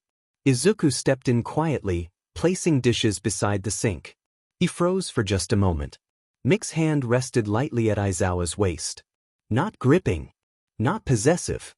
Just there. Mike leaned in, lowering his voice. Izuku couldn't hear the words, but he saw the way Aizawa's shoulders eased just a fraction, the faintest exhale leaving him. Mick's grin softened, something private and fond flickering across his face before he straightened slightly and began drying dishes.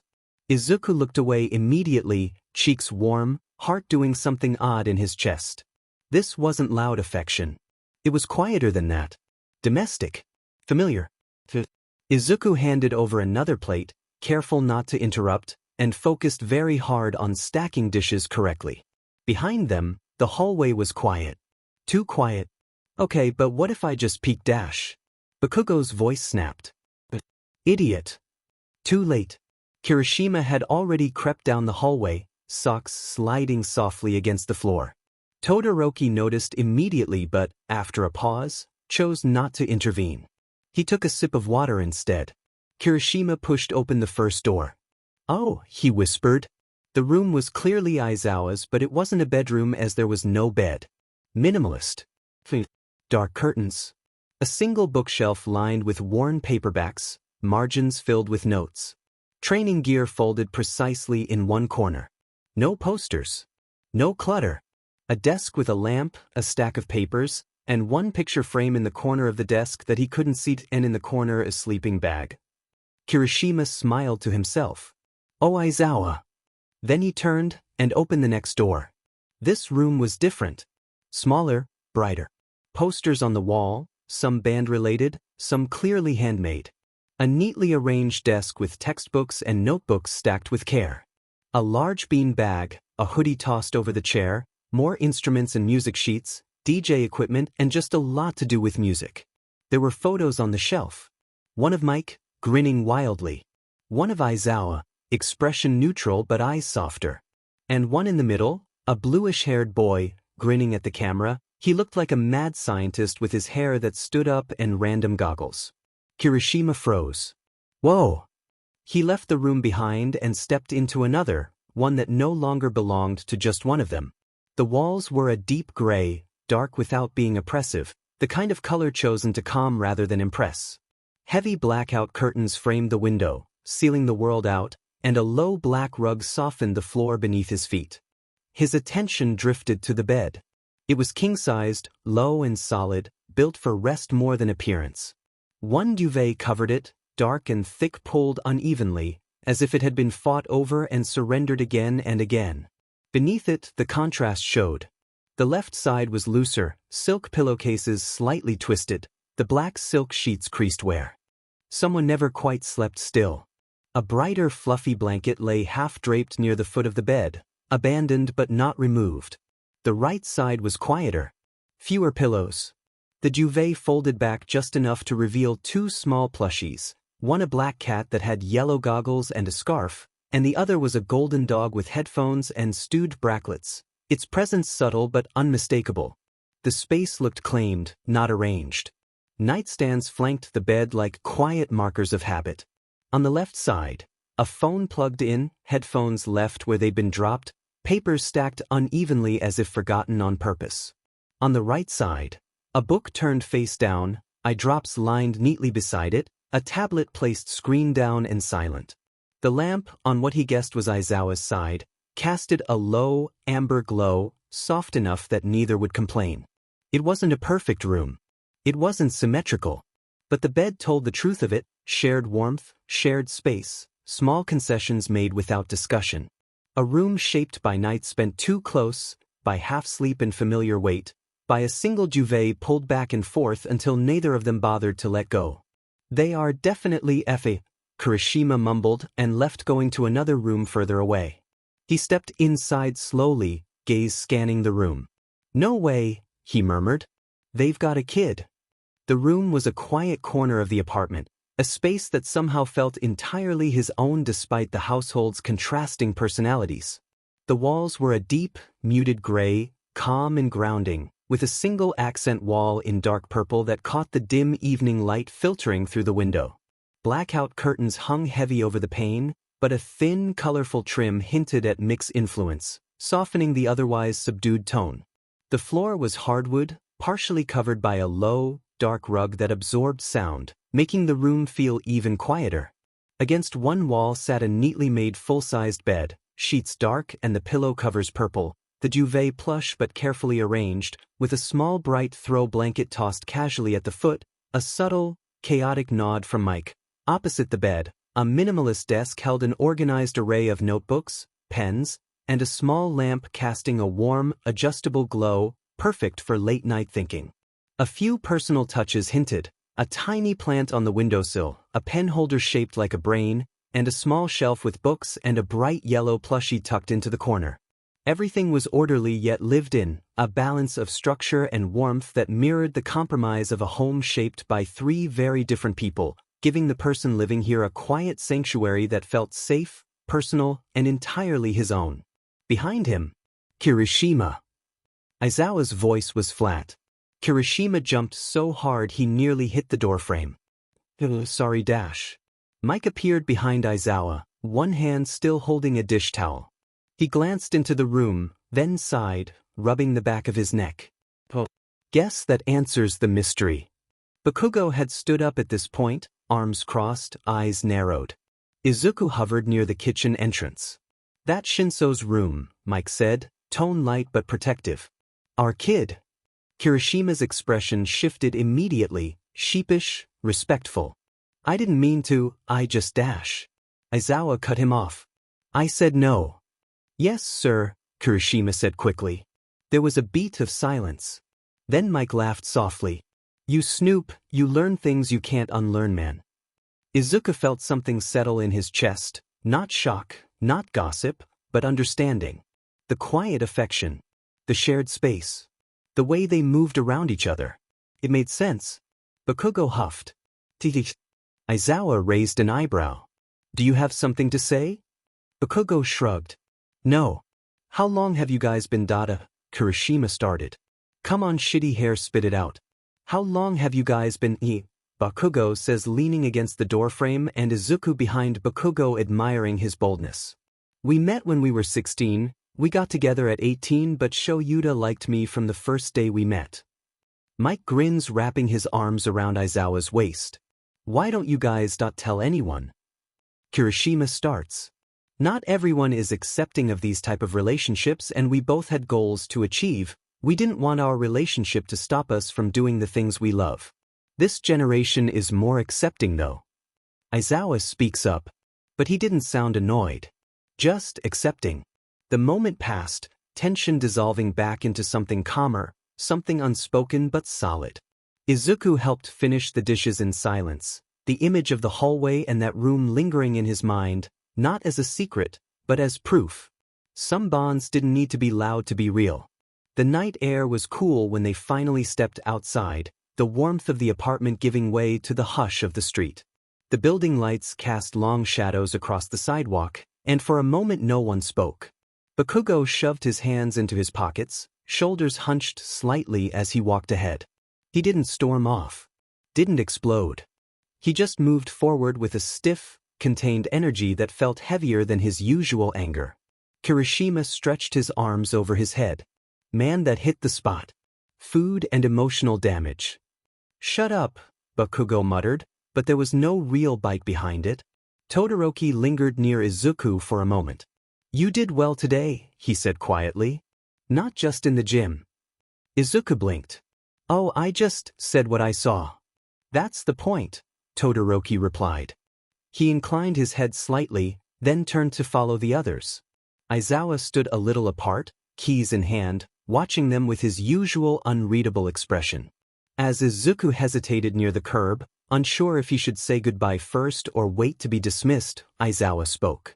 Midoriya. Izuku straightened immediately. Why yes. You didn't soften your observations, Aizawa said. You didn't provoke either.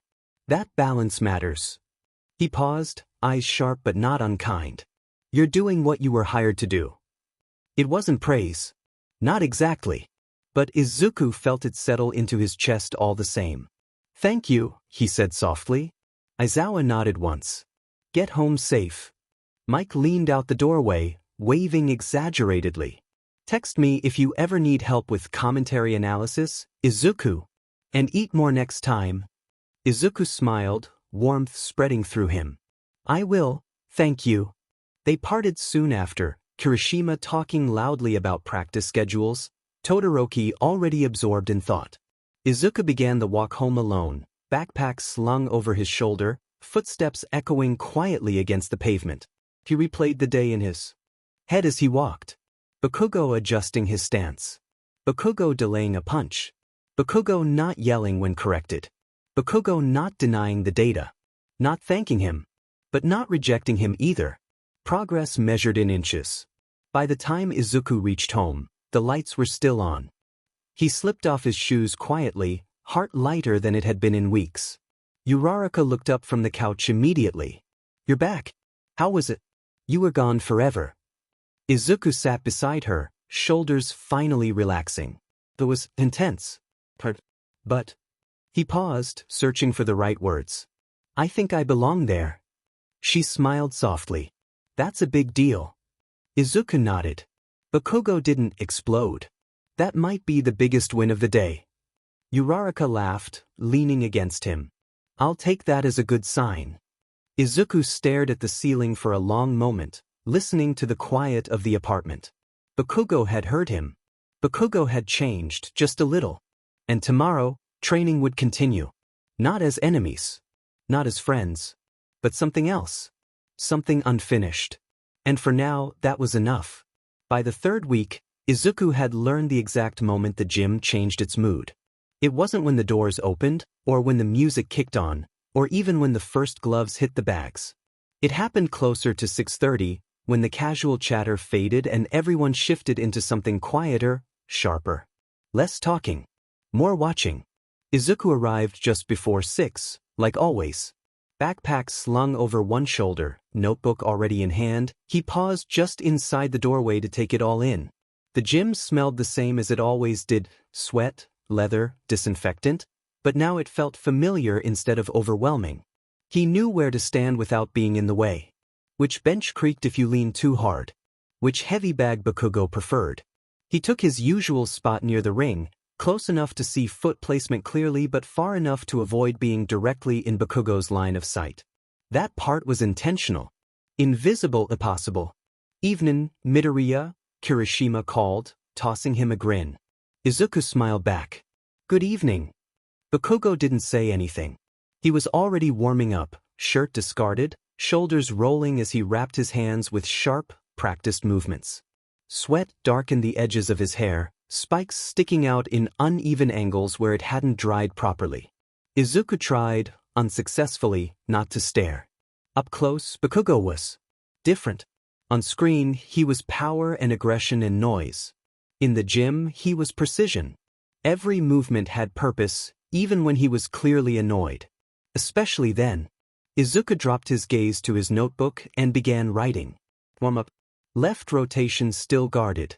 Foot placement tighter than last week. Less wasted movement. He paused, pen hovering. Less wasted movement.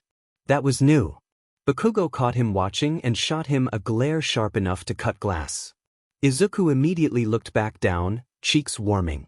Still hates me, he noted internally. But not enough to ignore the data. Aizawa arrived shortly after, quiet as ever, scarf loose around his neck, eyes already scanning the room for problems. Training began with drills, footwork, combinations, defense under pressure, and Izuku tracked everything instinctively, notes stacking on notes. Bakugo worked hard. Harder than anyone else.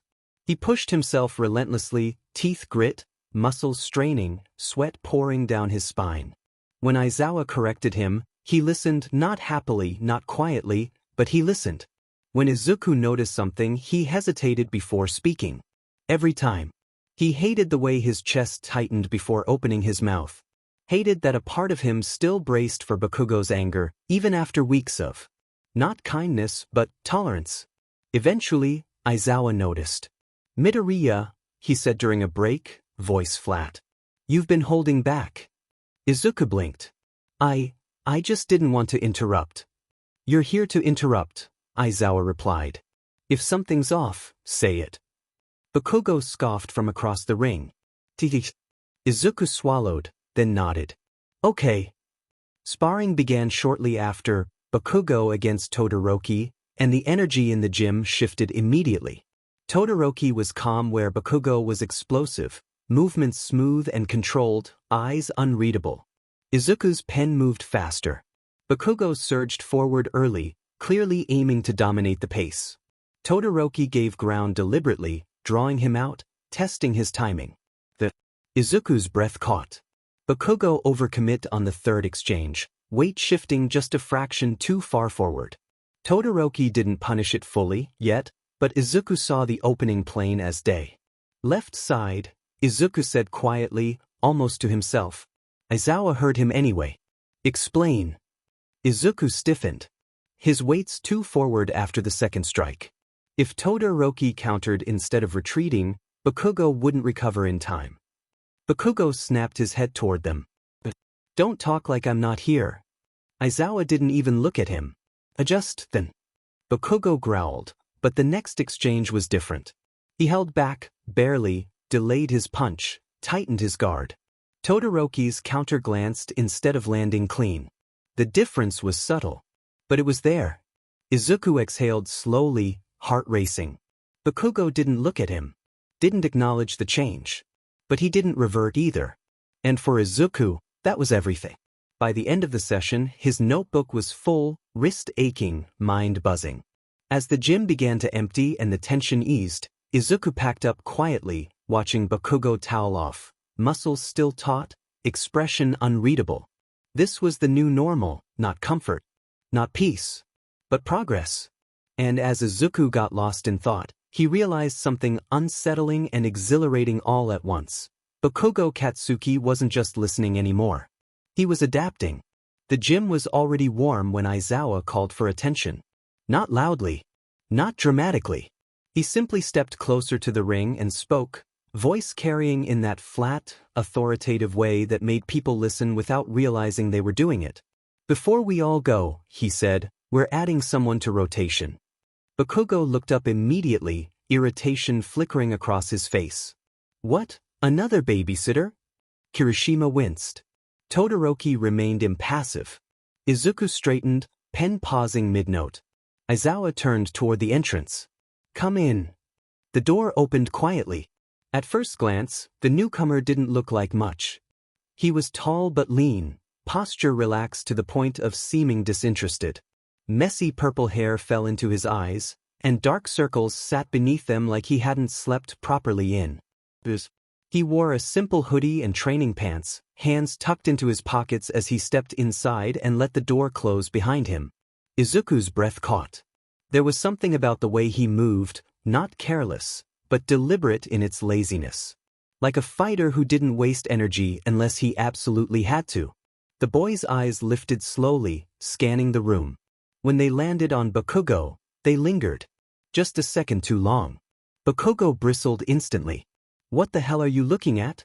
The boy blinked once, unimpressed. "You're loud." Bakugo exploded. "What did you just dash?" "Bakugo," Aizawa cut in sharply. Bakugo froze mid-step, jaw clenched, fury barely leashed. Aizawa didn't look at him. His gaze remained on the newcomer. "This is Shinso Hitoshi," he said. "He'll only be joining sparring sessions going forward." Shinso lifted a hand in a lazy half-wave. "Hey!" Kirishima tilted his head. "Familiar." Izuku's mind was racing. Shinso Hitoshi. He'd heard the name before, not in boxing circles, but in academic ones. Mental resilience studies. Behavioral pressure simulations. Someone who specialized in provoking mistakes rather than overpowering opponents. Shinso was a sparring specialist, someone who tests fighters' composure, DSPLN and adaptability. Aizawa continued, tone unchanged. He's here to test DSPLN. Composure.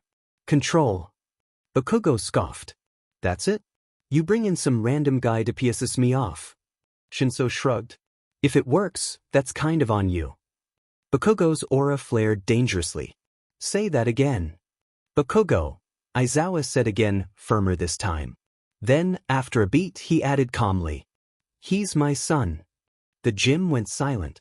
Kirishima's jaw dropped. Wait dash. Todoroki's eyes flicked to Shinso, something like understanding settling in. Izuku froze completely.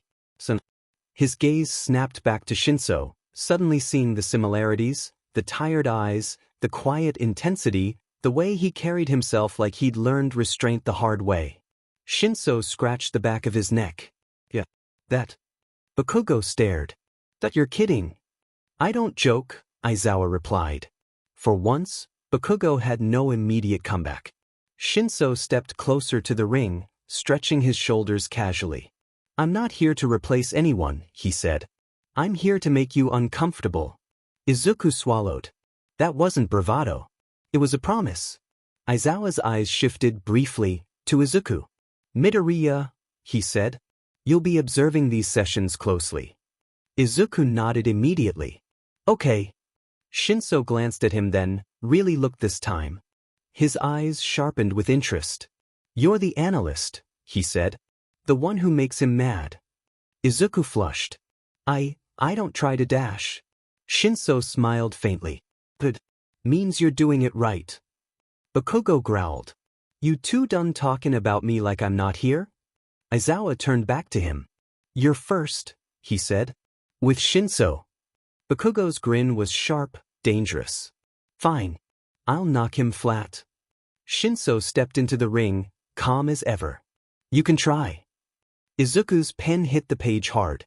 Whatever this was going to become, it wasn't going to be easy. And it was exactly what Bakugo needed. The ring felt smaller with Shinso inside it. Izuku noticed that immediately. Bakugo rolled his shoulders, cracking his neck, energy radiating off him like heat. Shinso, by contrast, barely moved. He stood loose, hands low, posture almost careless, the kind that screamed inexperience to anyone who didn't know better. Bakugo scoffed. You look like you're gonna fall over if I breathe on you. Shinso tilted his head. You always talk this much when you're nervous? The shift was instant. Bakugo lunged. Izuku's pen flew across the page. Too fast. No setup. Emotional trigger.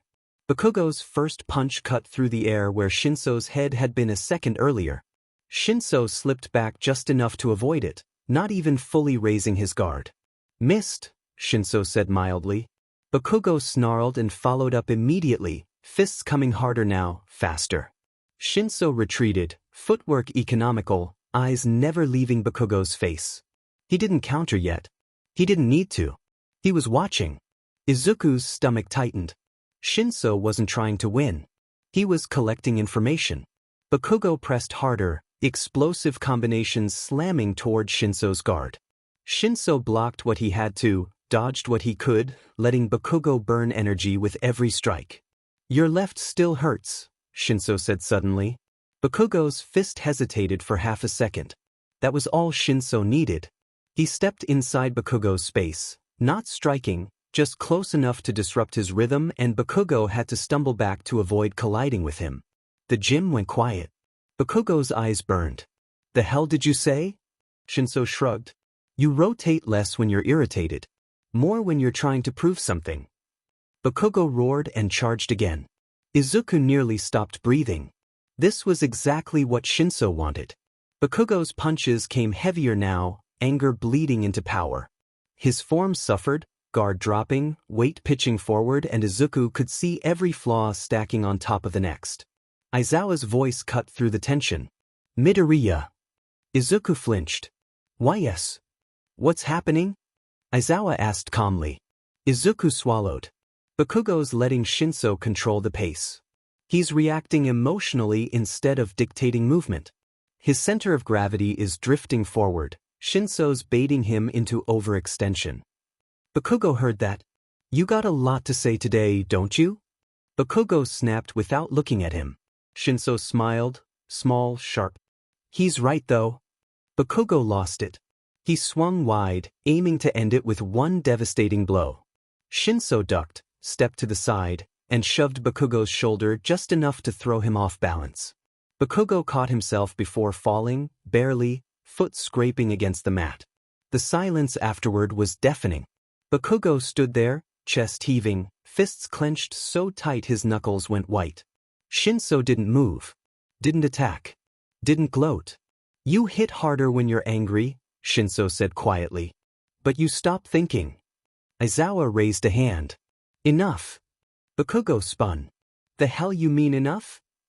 This, Aizawa said, stepping closer to the ring, is why he's here. Bakugo shook with restrained fury. He didn't even fight me. He didn't need to, Aizawa replied. You fought yourself. Bakugo looked like he wanted to argue, to explode, but something stopped him. Izuku saw it, that flicker of doubt. Shinso stepped back, giving Bakugo space at last. Round 1, he said evenly. You want another? Bakugo didn't answer immediately, his jaw clenched. Then through his teeth, Shinso nodded. Good. Izuku's pen hovered over the page, heart pounding. This wasn't just sparring. This was surgery, and Bakugo was finally on the table. The second round began almost immediately after the break, the gym buzzing quietly around them. Bakugo wiped sweat from his brow, jaw tight, fists clenching as he stalked back into the center of the ring. Shinso remained calm, stretching casually, almost bored, yet every move calculated to provoke reaction. Izuku's notebook was open, pen poised. He could feel the tension like a live wire in the air, the same kind of tension that had nearly snapped Bakugo in the first round. He scanned both fighters instinctively, tracking balance, foot placement, and micro-expressions. Bakugo surged forward, fists flying with explosive speed. This time, Izuku noticed something subtle. He had slightly adjusted his stance, shifting weight more carefully onto his back foot before committing. Shinso's eyes flicked briefly to the adjustment, and he raised a single brow, impressed, or at least acknowledging the change. Izuku scribbled furiously. Footwork slightly improved. Center of gravity more controlled. Still reacting emotionally but learning to delay commitment. Watch punch trajectory still slightly predictable under stress. Shinso, still relaxed, let Bakugo punch into the air once, then slipped under the next blow with the precision of someone reading a book. He countered with a small jab to Bakugo's midsection, light, meant more to provoke than hurt, and Bakugo tensed, startled that Shinso's movements were deliberate yet controlled. You're slow on the left hook. Izuku commented, loud enough for Bakugo to hear. Bakugo growled, swinging again, more recklessly this time. Izuku noted the shift immediately. Bakugo's aggression was climbing again, his right shoulder rising too soon, his stance creeping forward just enough to open the left side. Midoriya, Aizawa's calm voice cut in. What do you see? Izuku exhaled slowly, keeping his tone neutral. He's maintaining some adjustments from the last round, but he's letting anger drive him now. The left rotation is still incomplete, which Shinso can exploit. His guard drops slightly after overcommitting to combinations, predictable after 2 successive overreaches. If he doesn't control this, Shinso will continue to dictate his pace and expose openings. Shinso's eyes flicked to Izuku mid-sentence, just long enough for a small smirk to appear. Bakugo's gaze snapped to Izuku. What did you just say? He barked. Data, Izuku said quickly, not looking up. Nothing personal. Bakugo's fists tensed. He swung again. Shinso sidestepped, lightly tapping Bakugo's shoulder to redirect his momentum, just enough to keep him slightly off balance. Bakugo gritted his teeth but noticed something strange. His punches were landing more cleanly than before. Not fully, but enough to register progress. Izuku's pen hovered. Notice him adapting. Reactive aggression is still high. Foot placement and guard adjustments are working, slight improvement in predictability under stress. Kirishima, leaning against the ropes, whistled quietly. He's actually learning? Todoroki's calm gaze didn't shift from the fighters. Just slowly. but he's still letting emotion dictate part of his movement. Bakugo's breathing was harsh now, arms twitching with restrained energy, yet he had a small grin creeping onto his face. Shinso was pushing him to the edge, and Bakugo hated that, but something in him respected the challenge. He adjusted slightly again, delaying the next hook, tightening his guard just enough to block Shinso's feint jabs. Izuku scribbled again, adapting to psychological pressure. Guard tightening. Footwork slightly more deliberate. Still emotional in timing, overcommitting on combos driven by provocation. Aizawa's sharp eyes flicked between Bakugo and Izuku. "You're seeing everything," he said quietly, almost to himself. "Good." Shinso, finishing a subtle feint, stepped back and observed Bakugo as though sizing him up for the 100th time. Bakugo, chest rising and falling rapidly, fists ready, glared at Shinso with raw intensity. Neither moved for a beat, both fighters reading, calculating, waiting. Then Bakugo lunged, throwing a controlled combination, tighter than before, faster, precise, with enough power to remind everyone why he was the strongest young boxer in Japan. Shinso dodged the key strikes, countered with a single sharp tap to Bakugo's ribs, and Bakugo absorbed it, learned from it, and kept moving. Izuku's heart raced. He scribbled the final notes for the round. Bakugo absorbing feedback mid-spar. Recognizing rhythm but letting ego drive intensity. Progress significant, but emotional spikes still risk exposure. Aizawa raised his hand. "Break." Both fighters stepped back. Bakugo's chest heaved, sweat dripping down his neck. He didn't speak. He didn't glare at Izuku. But the slight shift in his stance, the way his jaw unclenched for a fraction of a second, said everything. Shinso leaned against the ropes, calm as ever. "You're improving, but not fast enough." Bakugo growled, and the tension remained, but for the first time, there was a difference. He was listening in his way. Izuku lowered his pen, heart still racing. This was exactly the kind of round he'd hoped for. The subtle progress. The psychological sparring. The mix of ego and learning that only Bakugo could deliver. And somewhere, in the background, Aizawa's sharp gaze softened just slightly, while Kirishima muttered, "He's actually scared of that kid." Todoroki didn't say a word. Izuku smiled faintly, noting it all, knowing that this was only the beginning. The gym was quieter than usual, the echo of gloves against pads replaced by the subtle shuffle of feet and measured breathing. Izuku sat on the edge of the ring, notebook open, pen poised, watching carefully. Bakugo stood across from Shinso after the break, gloves up, jaw tight, every muscle coiled as if ready to spring. Kirishima leaned casually against the ropes, grinning, while Aizawa's dark eyes scanned silently from the corner. Shinso took a step forward, calm, almost unnervingly relaxed. "Ready to see if your analysis is worth anything?" he asked, voice low but teasing. Izuku swallowed, gripping his pen tighter. This isn't about strength, he reminded himself. It's patterns. Timing. Tells. Observation. The first few movements were subtle. Shinso pivoted slightly, shifting weight from one foot to another, a feint meant to draw Bakugo in. Bakugo lunged instinctively, fists flying, and Izuku scribbled furiously, noting how Bakugo's guard tightened too early and how Shinso's shoulders rotated just enough to telegraph the next move. "See the shift in his shoulders?" Izuku murmured to himself. "Left foot barely drags, he's about to pivot for a counter." Shinso's feints became faster, more layered. He threw in verbal provocations too, sharp words that could have unsettled anyone else. "Think you can predict me, kid?" Izuku's stomach tightened, but he focused, scanning the small tells, the flicker of eyes, the tension in wrists, the micro-hesitation in Shinso's right shoulder. Bakugo's impatience radiated through the ring, fists clashing harder than necessary, grunts cutting through the air. He noticed Izuku scribbling but didn't lower his intensity. Izuku's pen flew across the page, diagrams of angles, potential openings, and safe reactions forming in real time. Then Shinso escalated. A quick feint to the left, a sudden step to the right, and a jab meant to test Izuku's reaction. Izuku hesitated for a fraction of a second, too long, and Shinso's glove brushed his shoulder lightly. His stomach lurched, heart hammering. Observe, predict, respond, Izuku told himself. He traced Shinso's micropatterns again, noting that each feint had a rhythm: shoulder tilt, slight foot drag, brief eye flick. He recognized it. It was a subtle sequence repeated instinctively. Here, he whispered under his breath, pointing with his pen toward the diagram. If he goes for the right pivot, anticipate and counter with left angle.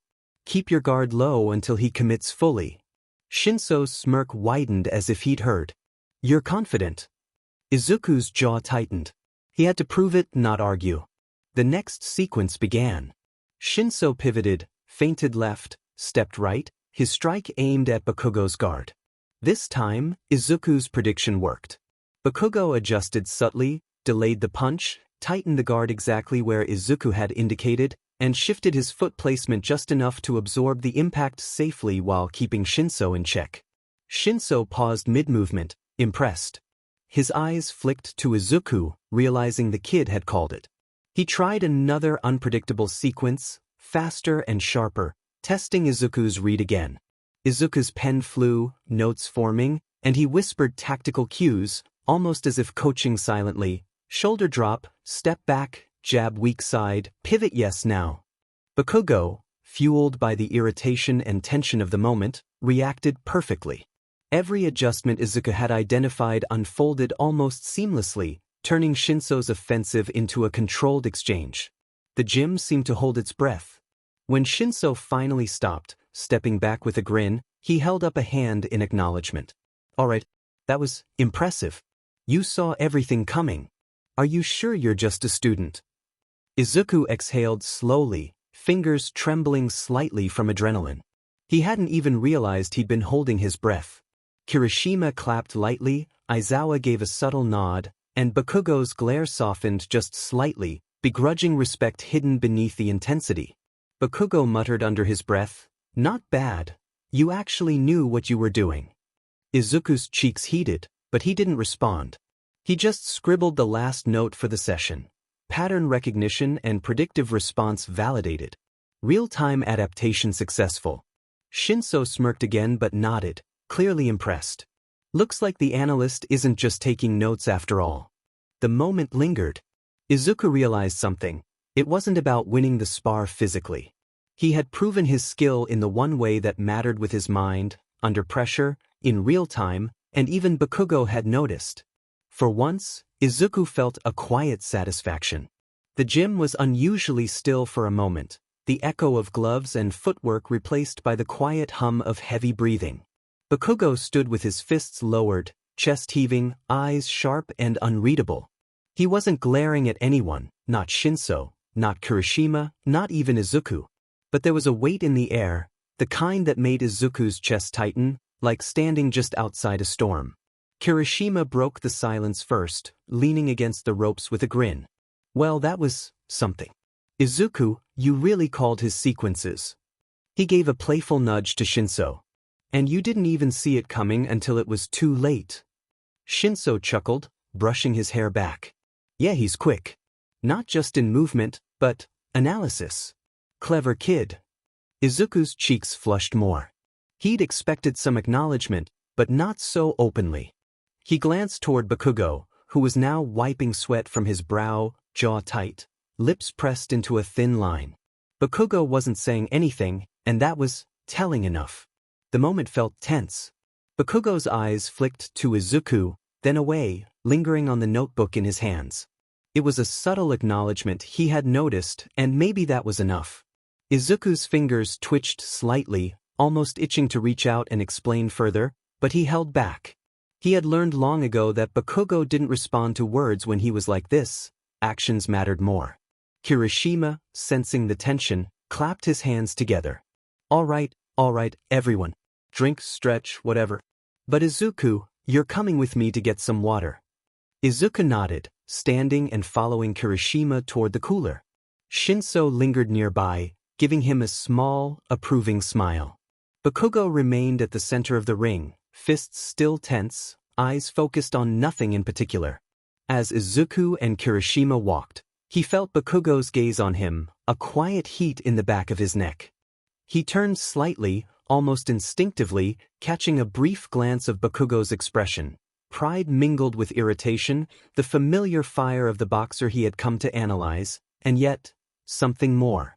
Back at the water cooler, Kirishima elbowed Izuku lightly. "You did good in there, you know. Not many can read Shinso like that." Izuku managed a small, nervous smile. "Thanks. I just noticed patterns. Predictable movements, small tells. It wasn't anything extraordinary." "Don't sell yourself short," Kirishima said firmly. "Even Bakugo saw it. You think he'd glance at you like that if he didn't notice?" Izuku's stomach tightened, heart thumping. He noticed. Really noticed. Meanwhile, Bakugo got off the ring, going to a punching bag, shoulders tense, and resumed light shadowboxing, wanting to fight more. His movements were sharper, more deliberate, like he was digesting what had just happened, even if he wouldn't admit it. Shinso watched from the sidelines, stretching, smirking subtly. Aizawa finally spoke, voice low and calm, cutting through the tension. "Good work today, both of you. Izuku, you need to continue observing. Bakugo, stay aware of your openings." Bakugo's fists hit the bag again, harder this time, but not recklessly. Izuku scribbled a few notes quietly, trying not to be obvious, but he couldn't help glancing up. Every movement Bakugo made was still explosive, but controlled. He was adjusting, subtly, the way Izuku had hoped. The quiet acknowledgement was enough for now. No words were exchanged, no thanks given, but the shift in the air was unmistakable. Bakugo had heard him. He had processed the input. And that was progress. Izuku exhaled, letting the tension drain slightly from his shoulders. For the first time that day, he felt like he truly belonged here, not just as an observer, but as someone who mattered in this world of fire and fists. By the time the gym clock read 11 p.m., the echoes of punches and footwork had faded completely. They stayed in the gym way longer than they should have. The fluorescent lights cast long shadows across the mats and rings, now empty except for the faint scent of sweat and disinfectant lingering in the air. Izuku stretched his cramped fingers, his notebook tucked under his arm, glancing once more at the heavy bags lined up along the wall. Every thud, every controlled movement of Bakugo earlier, still replayed in his mind. Bakugo was already lacing his gloves into their bag, breathing heavy but steady, his fiery hair sticking to his damp forehead. He didn't look at anyone, not Izuku, not Todoroki, not Kirishima, but there was an unmistakable tension in his shoulders that spoke volumes. He was thinking, processing, adjusting. Silent but very much aware. Todoroki and Kirishima moved toward the exit first, casual conversation muted under the exhaustion of the long session. Izuku followed, keeping a slight distance, but as they walked, he caught the briefest of glances from Bakugo, a flash of intensity, like he had noticed something Izuku had done, maybe even appreciated it, though he would never say so aloud. Aizawa lingered by the locker room, arms crossed, as if ensuring everyone left in order. His expression was unreadable, but his eyes flicked to Izuku just long enough to convey acknowledgement. "Good work today. You all know your routines?" he said simply. As the group spilled into the night air, the cool breeze was a relief against their sweat-dampened skin. Kirishima clapped his hands together, grinning. "All right, team, that's it for tonight. Get home safe, everyone. Izuku, hope your first day went well." Izuku smiled faintly, adjusting his bag strap. "It really did. Thank you for today, Kirishima-san." Bakugo had already walked ahead, pulling his hood over his head, hands tucked into the front pocket of his sweatshirt. Izuku's pace slowed to fall in line with him unintentionally, noticing the way Bakugo's gait still held a controlled tension, a mark of someone who had pushed hard but was not yet done thinking about the day's lessons. Once the apartment building came into view, Izuku felt the familiar mix of relief and anticipation. Stepping inside, the quiet hum of their small living room greeted him. Uraraka's shoes were neatly by the door, and Toga's laughter echoed faintly from the kitchen. "Midoriya." Uraraka's voice carried a cheerful lilt as she appeared, wiping her hands on a dish towel. "You're back. How was the day?" Izuku exhaled, letting the tension of the day slip slowly from his shoulders. Went really well, he said, voice soft but sincere. He sank onto the couch, notebook set aside for the first time in hours. Bakugo, he listened. Not directly, maybe, but he heard me. I think that counts. Uraraka smiled knowingly, sitting beside him. I'm glad, Izuku. I knew you'd make an impression and Kirishima told me you're doing very well. Izuku leaned back, staring at the ceiling for a moment, mind replaying every movement, every adjustment, every glance from Bakugo. The day had been exhausting, overwhelming, and exhilarating all at once. Tomorrow, he murmured to himself, we start again. And this time, I'll be ready for whatever comes next, especially since now Shinso joined us. You met Shinso? Uraraka laughed. I don't know if I like him or not, but he gets on my nerves. I mean, it is his job, Izuku smiles. Should I kill him? Toga joked at least Izuku thinks she's joking. Toga! Uraraka giggles.